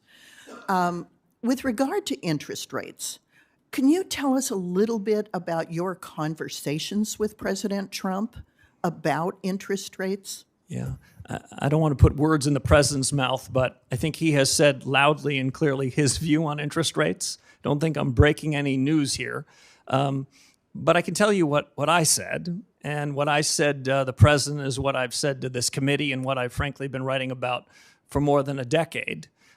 Interest rates are the much better way to be using monetary policy than buying bonds and mortgages, some of which are issued from the United States Treasury Department. That is a confusion of roles. That leads to a set of mission creep. So interest rates are the dominant tool, and interest rates, as I mentioned, get in the cracks. My broad view on the conduct of policy from here is that too many Fed officials, past and present, opine in advance about where they think interest rates should be next meeting, next quarter, and next year. I think that's quite unhelpful. As we've heard today from many of your colleagues, we don't know the state of AI. We can't be certain about the state of geopolitics. The economy is going to change. You need central bankers that are humble, that are nimble, that are open-minded, that can react when we have good data, when events strike us. My broad view is that interest rates need to be forward-looking, need to be based on better data, and we should have a big, robust deliberation inside the FOMC. I tend to favor messier meetings than some, where people don't show up with rehearsed scripts, but we can have a good family fight. If the central bank has that good family fight, I think that they're going to make better decisions. And if they happen to make mistakes, they'll correct them sooner. So I'm not one for pre-deciding what interest rates should be. I never said to the president where I think rates should be. I never committed any such thing, and I wouldn't have even thought about doing so. Quick yes or no.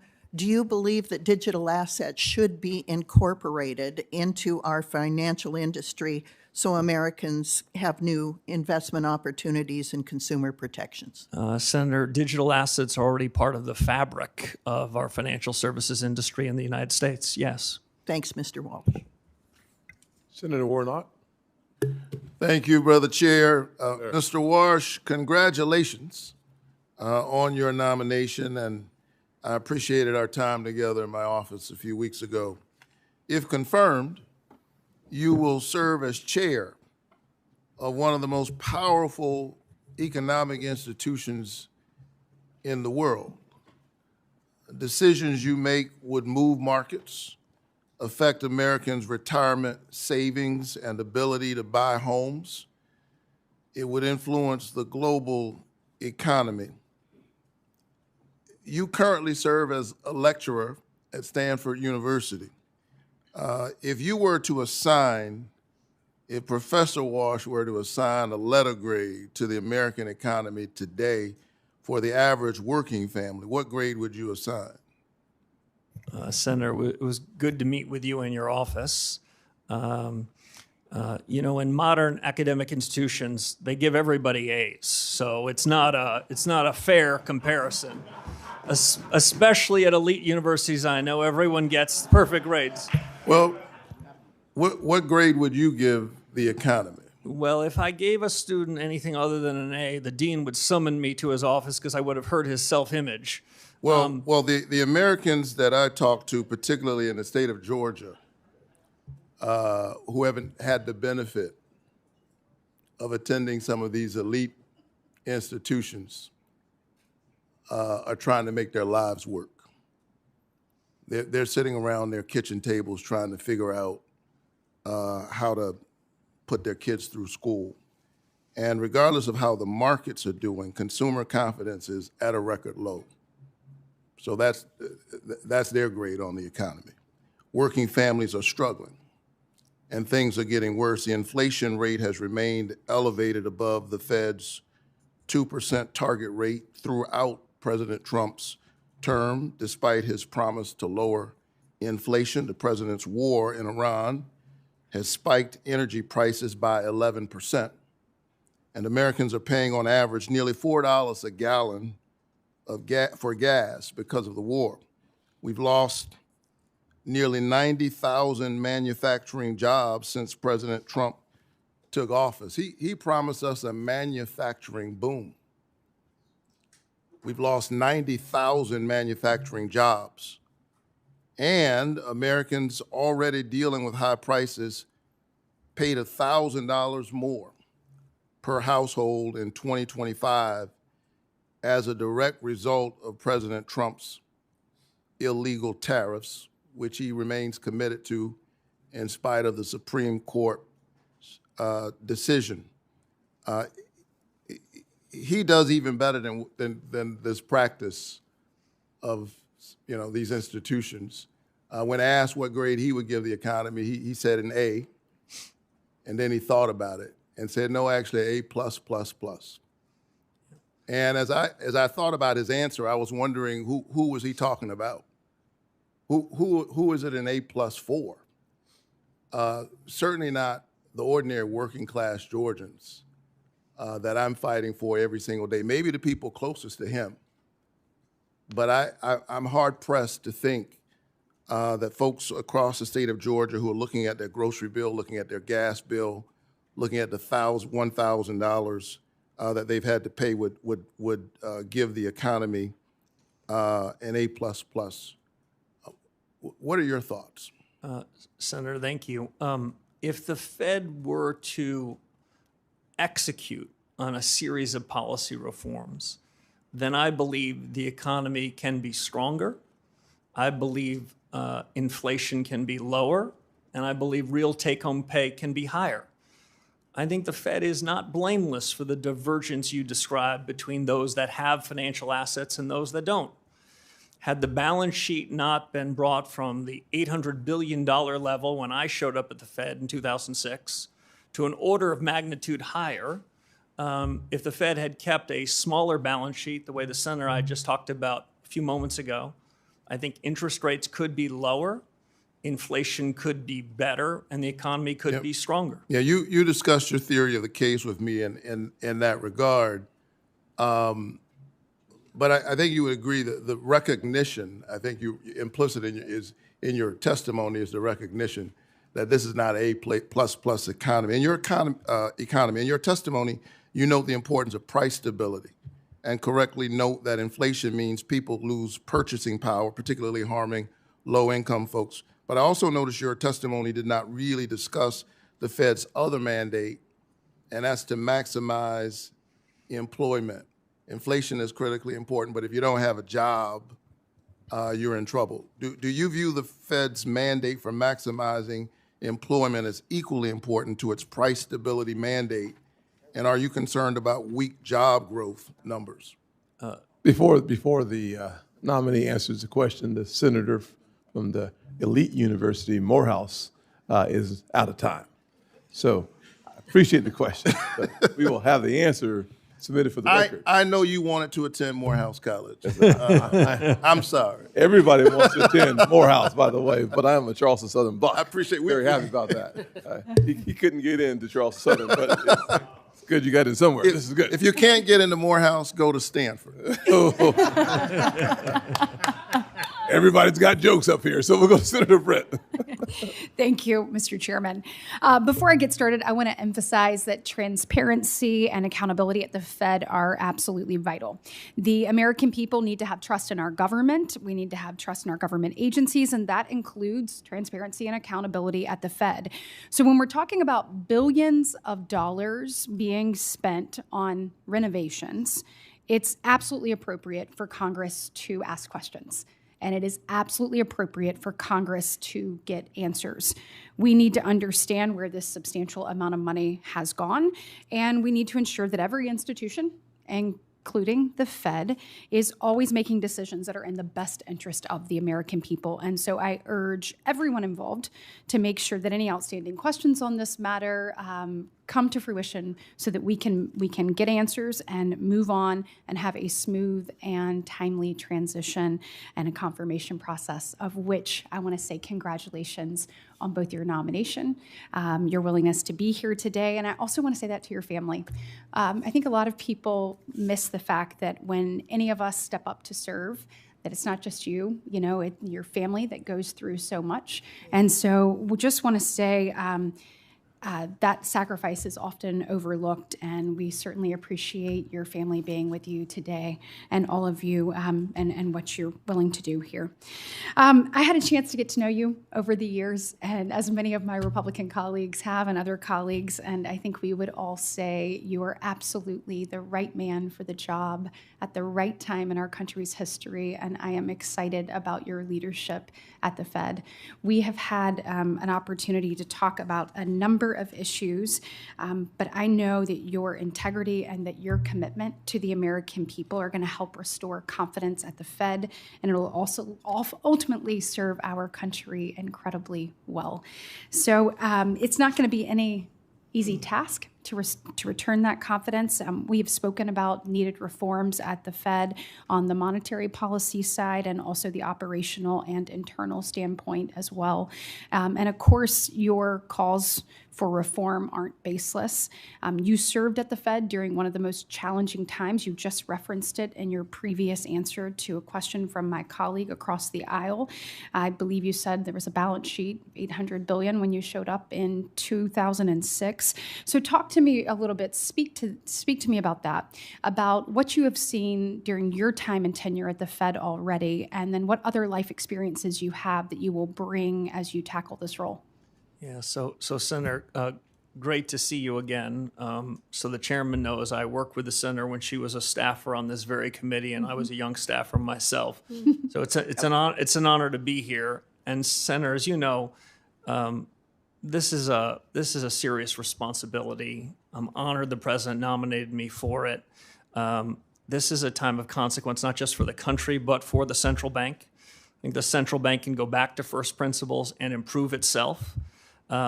I see most of the actions of the Fed come from good intentions, but when you gave the Fed a remit, it wasn't a general roving remit to do what it thought was right.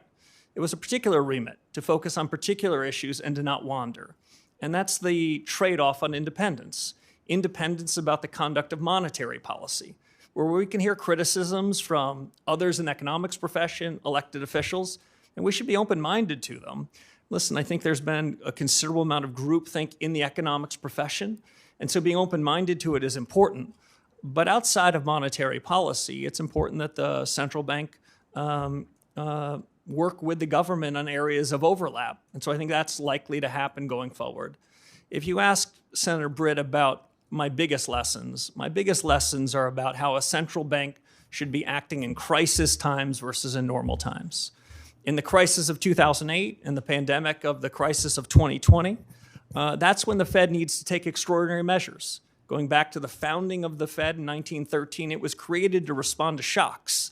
And so there, I think central bankers often should get the benefit of the doubt. When the world is racing away from it, the real economy is suffering fast, the central bank should show up with liquidity support. But the job of the central bank is to try to mitigate those risks in advance, to buy insurance so that we don't go from shock to shock, from boom to bust.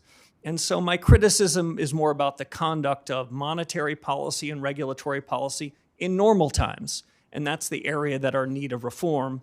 We have a window where the economy is improving, but I would say more improvement is still possible.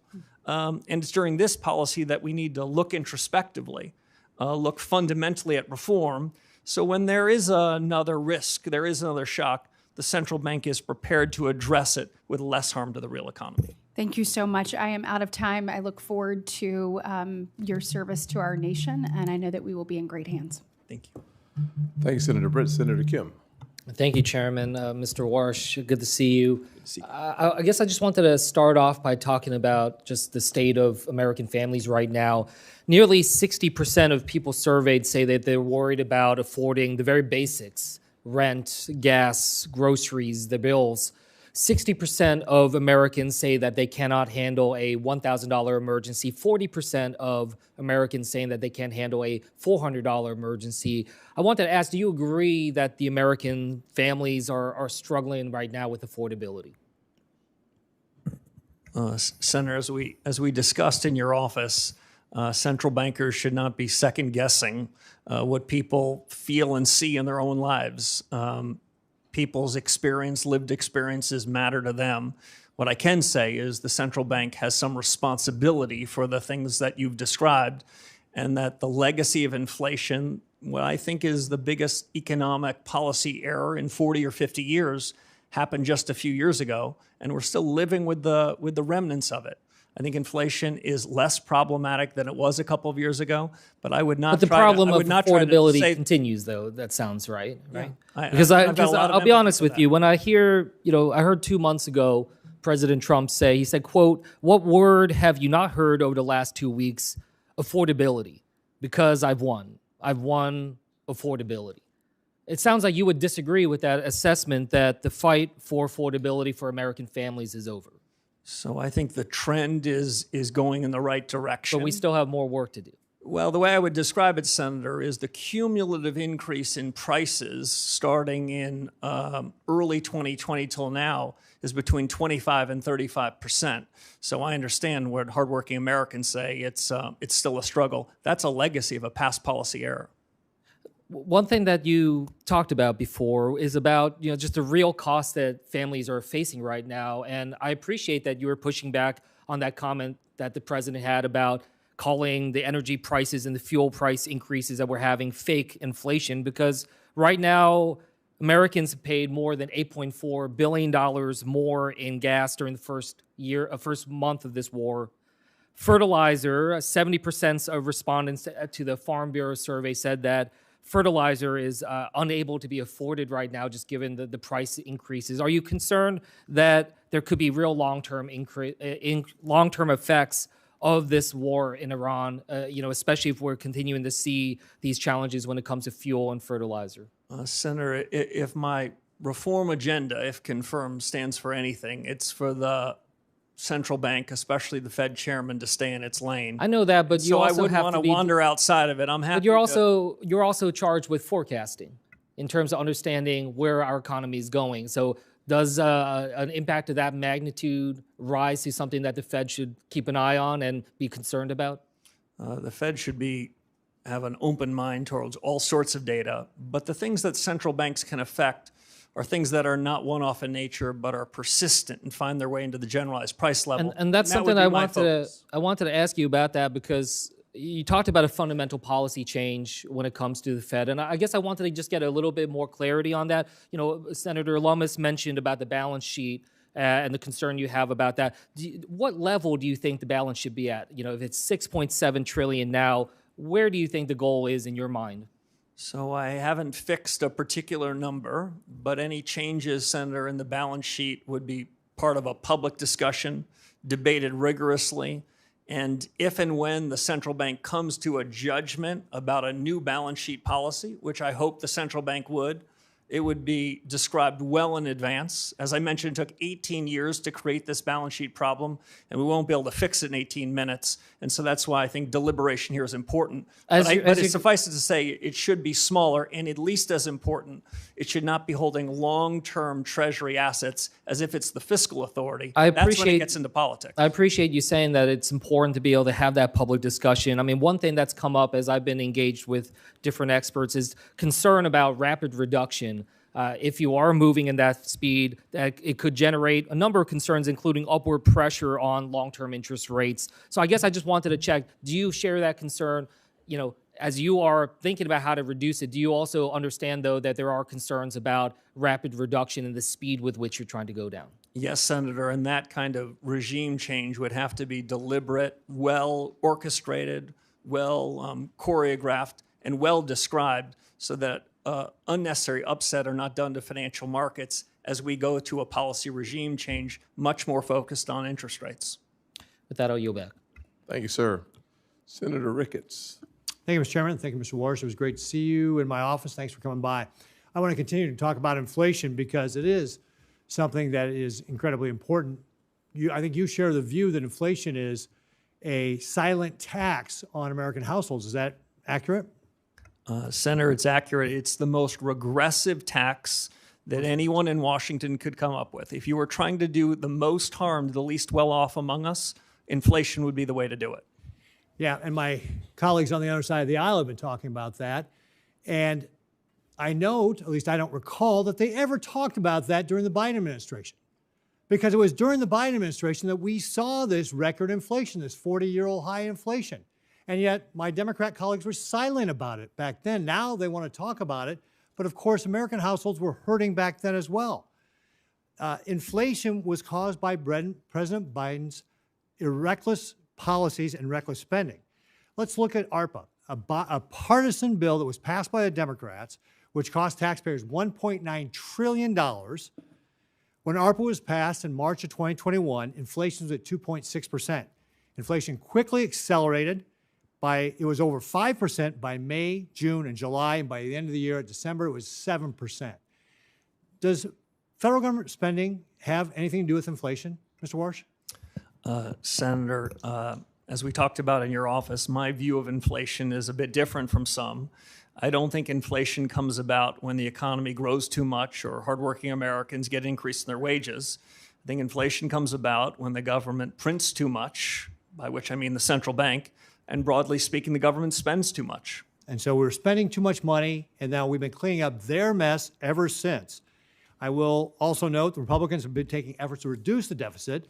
I think year to date it's down about 10.6% from where it was last year.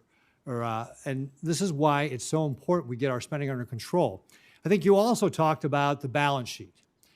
And one of the things about the balance sheet is that I think if I hear you're saying it's too big, and it benefits people who have financial assets. But if you don't have financial assets, you haven't seen the benefit of a large balance sheet at the Fed. Is that accurate? Senator, it's broadly accurate. When the large balance sheet was created in the 2008 financial crisis, the agreement between my colleagues and I was that we would only use this in an emergency scenario because the transmission mechanism for a large balance sheet goes two ways, through signaling effects and through asset prices. Now, at the time of the financial crisis, financial asset prices were down 60 or 70%, and so it was understandable. Interest rates were at zero. But in the ordinary course, the central bank, an independent body, should not be adopting a set of policies that have that kind of distributional consequence. That's why interest rates are a better way to be setting monetary policy. So if I don't want to put words in your mouth, but just what I hear you saying is let's reduce the size of the balance sheet because that benefits maybe half the American population. And then let's focus on interest rates and inflation so we can benefit all Americans. That if we take interest rates down, that benefits all Americans. You said it gets into the nooks and crannies. That if we get inflation under control, that is how we benefit all Americans. And the size of the balance sheet has only benefited some Americans. So what you're really about is trying to change a policy at the Fed that has really benefited under the last administration people who have lots of money, actually not just the last administration, the previous administrations, but you also want to make sure we get off of the inflation. I mean, during the Biden administration, we saw 4 years in a row of declining real wages for American households. And what you want to do is get that inflation under control so that all American households benefit. Is that fair? That is fair. I'm going to paraphrase former Chairman Paul Volcker, where he said something along the following lines. You would need to have a PhD from an elite institution to believe that inflation doesn't have something to do with money. Okay, great. Real briefly, I've only got a few seconds left here, but I'm going to switch topics on you real briefly. Chairman Powell and Secretary Bissett met with leaders of our largest banks recently to talk about advanced AI models like Mythos from Anthropic to identify banking vulnerabilities. It's apparently very good at finding those vulnerabilities. When confirmed, what will you do to modernize the Federal Reserve's internal risk assessments, tabletop or scenario planning exercises to ensure that we can anticipate and defend against the type of emerging risks that potentially models like Mythos could present if used in the wrong hands? I have about 20 seconds to answer that. 20 seconds. Senator, a lot is the short answer. The 15-second answer beyond that is the pace of change in these technologies is accelerating. AI, which I think of really as American ingenuity, gives America a huge head start relative to our competitors around the world, but it's not without real risks and real challenges, and a forward-looking, reform-oriented central bank needs to be on the front end of it. Great. Thank you very much. I look forward to your leadership. Senator Gallego. Thank you, Mr. Chair. How are you? In a 2019 interview with Bloomberg, you said monetary policy is important not for decision it makes, but for reasons it gives for the explanations. Mr. Warsh, the Federal Open Market Committees, or that the Fed sets U.S. monetary policy through interest rate decisions at those meetings, do you commit to maintaining the current practice of holding a meeting at least once every 8 weeks, yes or no? Senator, by statute, as we talked about in your office, I believe the statute requires a minimum of 4 meetings, but 4 is not enough. So having more meetings than that is appropriate. But I've not even begun to look at the meeting schedules for 2027 and beyond, of course, subject to confirmation. Okay. So then do you commit to holding a press conference at least on the day of the FOMC meetings? Senator, right now press conferences are held periodically. If you ask me my true personal opinion, right now Fed chairs and other central bankers around the FOMC, they speak quite frequently. There is no lack of transparency. But I would say this, I think truth-seeking is more important than repetition. And if one has a press conference, one wants to deliver some important news. Perfect. So And I to would follow wanna up on be- that, then, would you commit to taking questions at those press conferences? If a press conference were held, I think it would be incumbent to hear what the reporters of the day had in mind. Thank you. I'm glad, our personal meeting regarding this was very enlightening. Earlier today, you said to Senator Kennedy that President Trump never demanded you to cut interest rates in your job interview. Is that your sworn testimony? That is, Senator. Okay.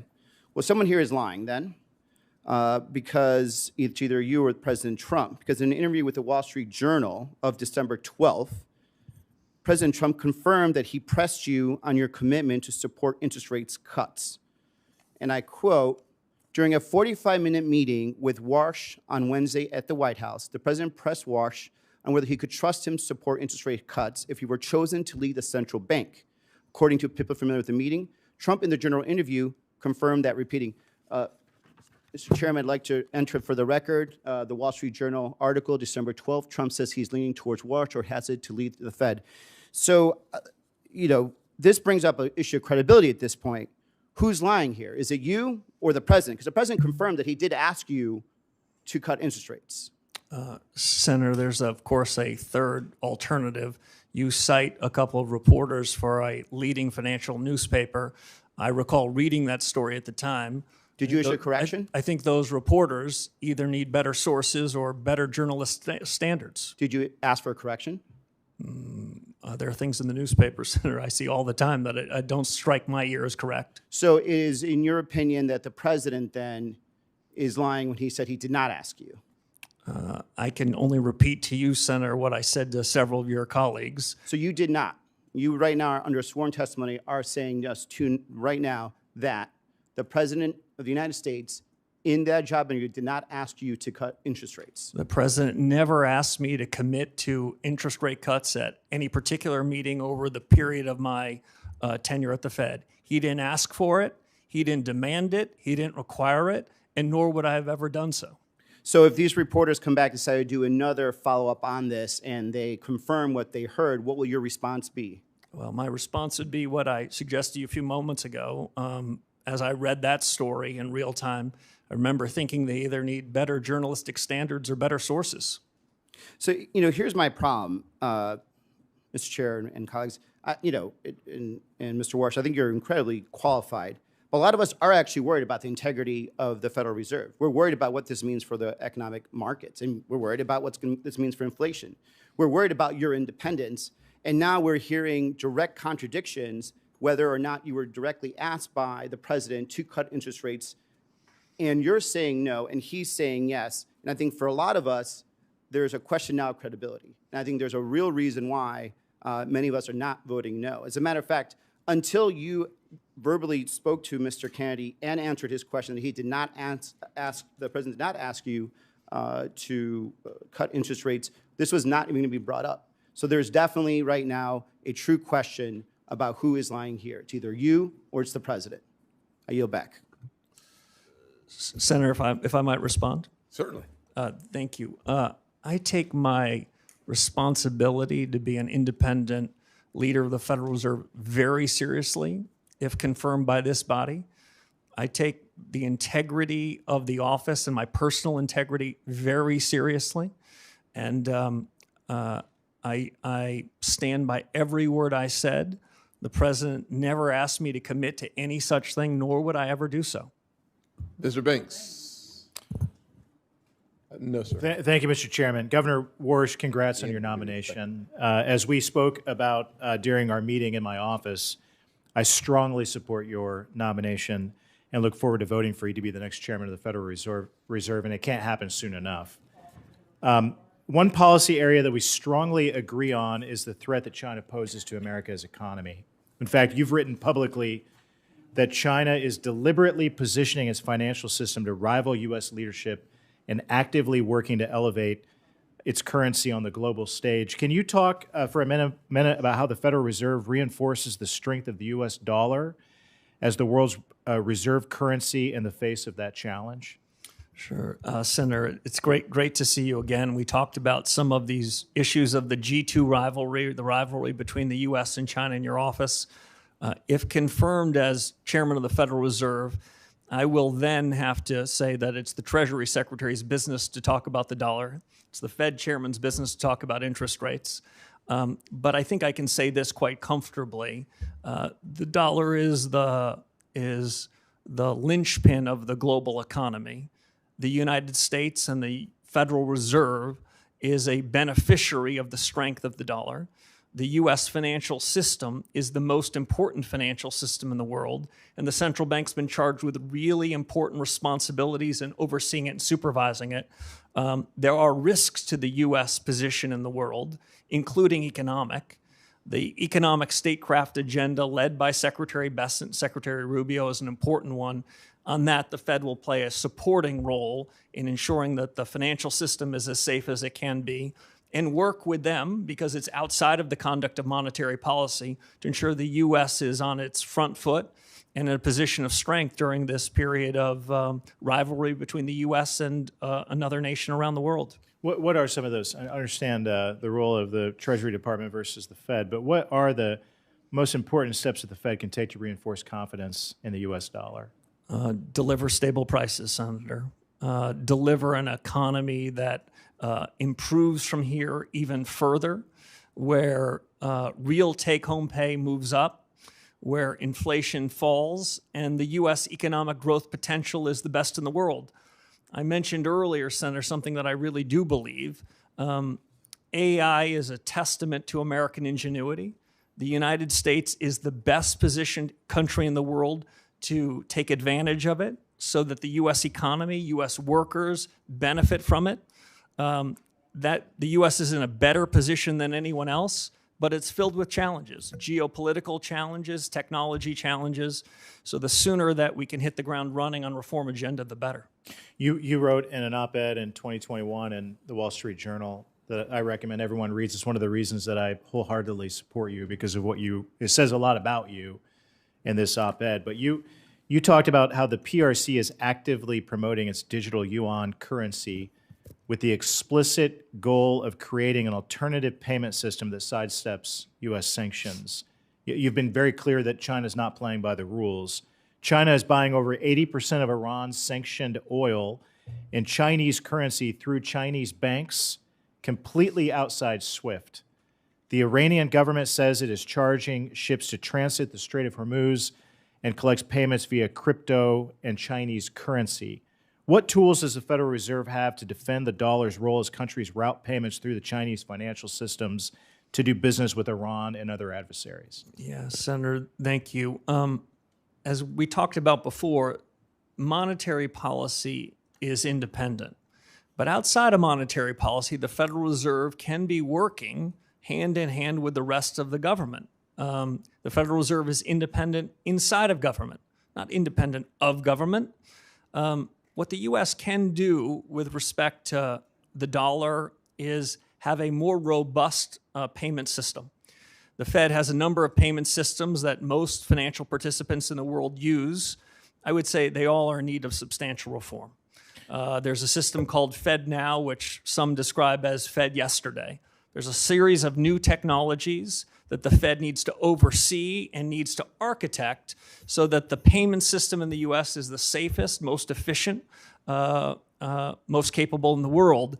Otherwise, we'll be losing to adversaries around the world in being the linchpin of the global economy. Thank you. Your leadership is so important, and it's important right now. We need you on the job right now, not later, right now. So I look forward to voting for you quickly and seeing you confirmed and getting you on the job. With that, I yield back. Thank you, sir. Senator Blunt Rochester. Thank you, Mr. Chairman Yes, and ma'am. Ranking Member Warren. Also, thank you, Mr. Warsh, for taking the time also to meet with me earlier this week. I share many of the concerns of different committee members about us kind of putting the cart before the horse.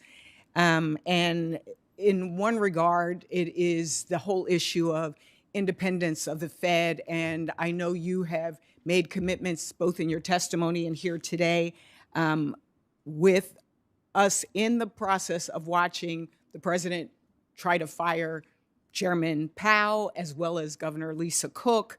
It really raises a lot of red flags for us. Even Justice Kavanaugh said that no president has fired a sitting governor in the 112-year history of the Fed, which was structured to be independent of day-to-day politics, and that it would weaken, if not shatter, the independence of the Federal Reserve. There are a lot of questions here today as well about both ethics and whether or not all the paperwork is in, and even Senator Warren's question about, selling of the assets and whether they will be transparent is something that's important, again, to ensure confidence. And so I shared some of those concerns with you in person when we met, and I share them here for the record. I did have a question. I want to focus on AI, but I did have a question beforehand that I wanted to clarify. You mentioned your desire for reform as well as regime change at the Fed. Could you just clarify, you didn't mean removing the regional bank presidents whose 5-year terms were just restated and re-upped in December? Senator, I meant policy regime change. Got it. So for the record, we're not looking at regime change for those 12 board presidents. I want to jump to AI because it's probably one of the #1 issues that I hear about in my state. I'm former Secretary of Labor in Delaware. This is something that I asked Chair Powell when he was here as well about. A lot has happened in a year. And one of the things you have characterized this as the most productivity enhancing wave of our lifetimes, past, present, and future. You have described it as structurally disinflationary, and that central bankers must make a bet. I'm in the camp with Senator Kennedy. I'm concerned about us making a bet on something that we know, you've said it, Chairman Powell said it, we don't have the data to even understand yet. And so my first question is, what happens for policy if that surge doesn't materialize as expected? Yeah. So, Senator, I enjoyed our discussion. I think the essential elements of a new policy for the Federal Reserve is to get access to better data and to dig deeper into the productivity possibilities that can come out of this new investment wave. Today we call it artificial intelligence. 2 years from now we're going to call it business CapEx, and 3 years from now we're going to call it just ordinary business. I think it has two important effects on the conduct of policy. I don't claim to have perfect knowledge of how any of these are going to go, but I do have an intuition the pace of change is accelerating. I'm sorry, Senator, go ahead. I was just going to ask, how much of your view on interest rates depends on those productivity gains showing up quickly? Yeah, so I think it has two elements. One is the increase in capital expenditures to build data centers and the rest. That will have an effect on demand. That will increase demand. My guess is a few tenths of 1%. But on the supply side of the economy, to increase the potential output of the economy, that could be considerably bigger. We don't know that. We can't bank on that. But considerable work needs to be done by the Federal Reserve in evaluating this productivity wave. As I said before, monetary policy works with long and variable lags. So you have to make some informed judgments. And unlike other people in office, if the judgments are wrong, you've got to call the flag on yourself and correct them. Well, I think there's been a lot of conversation here about concerns that in your record, in your history, you have been hawkish on inflation rates and keeping them low. And now we're looking at AI. What I don't want to see is us use AI as an excuse. Yes. For making good policy. Too much depends on it. Too many families' lives depend on it. And in our conversation, I also talked about the fact that I know Wall Street is going to be okay, but who we're concerned about as well is Main Street. Yeah. Thank you. I yield back. Thank you, Senator. Senator Kramer, you are recognized. Thank you, Mr. Chairman. Thank you, Mr. Warsh, for being here. Thanks for stepping in the gap. Thank you. In fact, I'm a little bit curious as to why you even wanted to do this. I'm thinking, I don't know. I don't know. Anyway, congratulations on the choice. By the way, with regard to independence, real quickly, I find it curious. In fact, I've often found curious that people expect somebody who's appointed by an elected official has to be confirmed by 100 other elected officials would somehow not have a philosophy. That's what I hear sometimes. Like, why don't we, speaking of AI, we should just have an AI Fed chairman. That way it'd be completely neutral, right? Other than the people that put all the information in the algorithms. Anyway, that said, I think we should not forget that it would be common for a president who believes that interest rates should be lower to want to nominate somebody who has expressed that maybe interest rates could be a little lower, as opposed to the quid pro quo that's being accused of today. So I'm just grateful you're willing to do it. By the way, the other thing about independence that strikes me with regard to the Fed, do you have any idea how often an interest rate decision by the Fed is a 12-0 or a 10-0 vote? Do you have a sense of it? I do, Senator. I'd say over the last 15 years, decisions have been unanimous or near unanimous. As I said to one of your colleagues earlier, I prefer clean memos and messier meetings, and there's nothing wrong with a divergence of opinion. These are very hard calls. Thank you. I don't know when diversity became a bad thing in a room of thinkers, particularly with staggered terms. The other thing, none of this was in my mind that long ago, but the other thing that strikes me is you do have a lot of experience. This is your 20th anniversary, or at least your second anniversary. Have your thoughts changed much or evolved over those 20 years of experience in various areas, not to mention your research and your intellectual and academic writings? I mean, have you evolved a little bit? Absolutely. I'll make 3 points if I can. One is it is essential for the chair of this organization to be open-minded to new ideas. The world is moving fast. The mistake that's common in the economics profession, which Secretary Schultz once described to me when I was telling him that I was thinking about pursuing further studies, he said, it's fine to get a PhD, but make sure that's not the last day you were learning.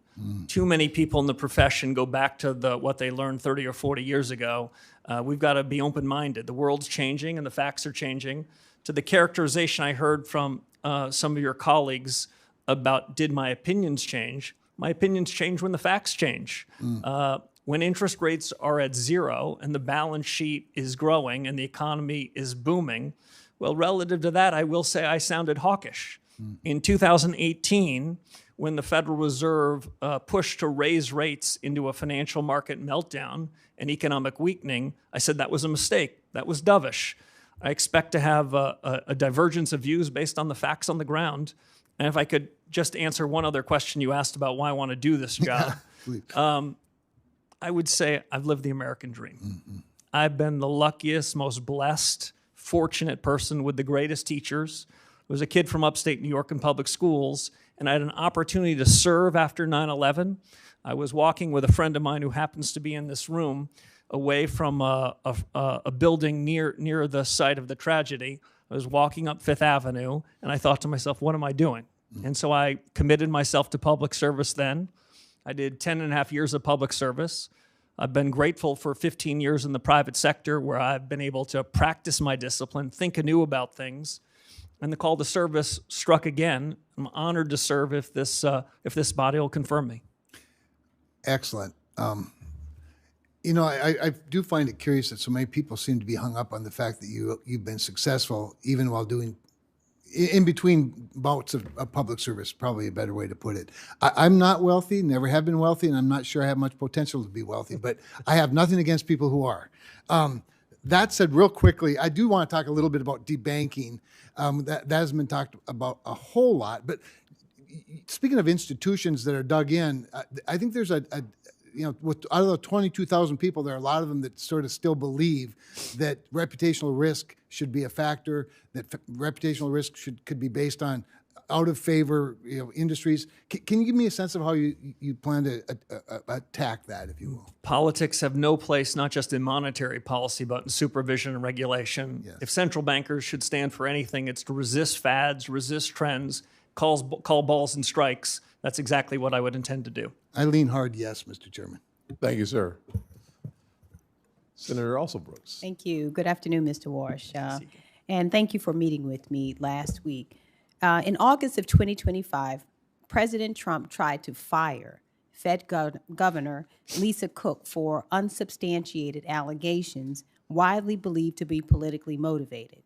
Thankfully, both a federal district court and the D.C. Circuit Court of Appeals ruled in favor of Governor Cook, preventing her from being fired while the investigation proceeds. This is a landmark test for independence.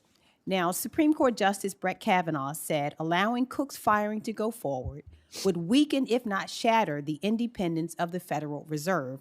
So I would like to ask you, will you commit to defending Governor Cook's tenure as Chairman Powell has done? Senator, it was a pleasure to meet you in your office and spend time with you. As I said to you then, I'll repeat here to the broader committee. If I stand for anything, it's the Fed should stay in its lane. As I understand that matter, it's pending before the United States Supreme Court. I think it's inappropriate for me to weigh in on that, especially because in the event that I am confirmed, I could be a party to that matter. Well, I disagree with Mr. Warsh. I disagree with you. This is your future colleague who is confirmed by both this committee and this Senate to serve her country. Chairman Powell has defended her tenure, and your answer to this is you will not defend her. Is that correct? No, Senator, that's not my answer. My answer is there's a pending case before the Supreme Court, the results of which I think we're going to hear about soon.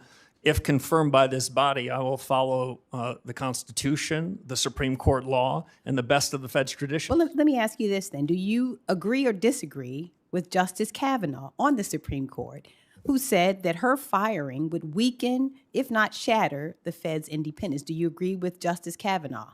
So I took a constitutional law class, but I wouldn't say I'm worthy of being a Supreme Court justice.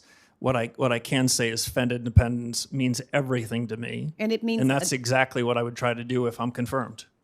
Well, I'd like to move on to the criminal investigation of Chairman Powell. The Trump administration could have taken many off-ramps to end what is a ridiculous exercise. Instead, they have doubled down. U.S. Attorney for the District of Columbia, Jeanine Pirro, sent prosecutors to the Fed last week to continue this circus, and they were turned away. Chairman Powell has said that the administration's investigation is not about any testimony or the renovations of a building, calling these arguments pretext, and he said that the threat of criminal charges is a consequence of the Federal Reserve setting interest rates based on its best assessment of what will serve the public rather than following the preferences of the president. So do you dispute Chairman Powell's assertion that the investigations are pretext for policy disagreements? Senator, as I said with respect to the other case, this is also pending before the courts. I have a ton of confidence in the court's ability to make a final resolution. I'd abide by any judgment of the courts and would follow that judgment in the best of the Fed's traditions. Okay, it's difficult. Let me just ask you another question instead. Just a few days ago, bless his heart, President Trump called Chairman Powell a stubborn, incompetent person who he said suffers from Trump derangement syndrome. Now, can you say before this committee that you disagree with this characterization? Yeah, my disagreements with Chairman Powell are about policy, not about personality or personnel. Okay, let me ask you another question about the president. Now, my colleague a moment ago said to you that the president, you said the president has never asked you about lowering interest rates, and you said he never specifically, is the word you use, demanded that you decrease interest rates. Well, did the president generally suggest this to you as well? You know, in my recitation to your colleagues, I wasn't trying to be clever. The president never generally or specifically instructed me, suggested I should commit to any interest rate path whatsoever. Okay, let me go to another point. So if the Senate does not confirm you by May 15th, the president may inject more financial chaos into our economy by illegally attempting to remove Chairman Powell and installing someone else until your confirmation. Now, the law is quite clear here. If there is a vacancy, the current chairman continues to serve as chair pro tem until the Senate confirms a replacement. But the Trump administration is gearing up to fight this assertion. And I expect every financial leader and reporter is watching your words right now, which can move markets. So I'd like to give you an opportunity to reassure them. Do you agree that the law requires the current Fed chair to continue serving as interim chair while this replacement is confirmed. So I haven't been advised on that. I will say this. I was a summer associate for 8 weeks at a law firm, and that was the extent of my legal career. I'm certainly Okay, not last capable of defining whether the Vacancy Act applies to the Federal Reserve or not. Thank you. Yes, ma'am. Senator Bernie Moreno. Mr. Chairman, thank you for the honor of going last. I know that's normally reserved for people with much more status than I have, so I appreciate that very much. Mr. Chairman, I'm going to read something here for a second. Mr. Chairman, it's clear that Mr. Warsh is tremendously accomplished. He is committed to strong capital standards, effective supervision, and meaningful market discipline. He knows unequivocally that the Fed must be independent, non-ideological, and nonpartisan. And for this reason, I am proud to support his nomination. I wish I had said those words, but those are the words of Senator Chuck Schumer when he voted to confirm you, in fact, introduce you. So I would like to enter that into the record. As they say, there's nothing wrong with that, but it looks like Democrats used to love you at one point. What changed? The Senator, I don't know. You didn't catch the Seinfeld reference, so it's just proof that you did not watch the show. All right. Let me ask you some quick rapid-fire questions. I know people have enjoyed being here this long, but maybe not others. A lot has been said, and I think it's important, on the plight of working Americans when it comes to being able to afford the basic elements of what it means to be somebody here who's successful in the working class. Are working class Americans better off or worse off than they were 3 years ago? The aggregate statistics show improvement, but I do want to suggest with better Fed policy, I think the improvement can be stronger. No, clearly. And we're not done, and we have a long way to go. But if you're somebody who's an average working American today, in 2026, you're better off than you were 3 years ago, because 3 years ago, you were getting demolished by generationally high inflation. Is that true? The trajectory on inflation is improving, but there's more work to do. And one of the key parts of why I'm supporting you is because a total and complete focus and understanding that the interest rate tool is the tool that allows you to help working Americans much more than the balance sheet tool. Would you agree? Yes, Senator, I do. All right, perfect. Let's move on to central bank digital currencies. Do you agree that the Federal Reserve has no legal right to issue a central bank digital currency? Senator, I agree that they don't have the right, and I think it would be a bad policy choice. Somebody just put an exclamation mark on that. Under your chairmanship of the Federal Reserve, you will not have the Federal Reserve explore or any way move towards a central bank digital currency. If it's within the power of the chairman of the Federal Reserve, I agree with that statement. Perfect. Let's shift over to AI. A lot has been said about that. And I worry that some of my colleagues don't feel that this is quote unquote real or happening as quick as it is. It is happening insanely fast. In fact, would you agree that it could lead to an employment shock, especially for entry-level white-collar jobs? Senator, I agree with you on the pace of the technology revolution. I've had to update my own priors versus 6 or 12 months ago as I've seen the rate of improvement of the models. Senator, the way I describe it is this. I am more confident that there will be improved output than I am certain about when the effects of that would be on the labor market. I basically believe in the following good economic tenet, which is described as the lump of labor fallacy. And we tend to think in economics, there's only a fixed number of jobs, and we've got to fill them every day possible. The labor force, the structure of the labor market changes. The jobs that will be created 2 or 3 years from now, some of which are unimaginable to us today. But the lag between the improvement in output and the effect on the labor markets, that's got to be central to the Fed's thinking, given the pace of innovation in this cycle.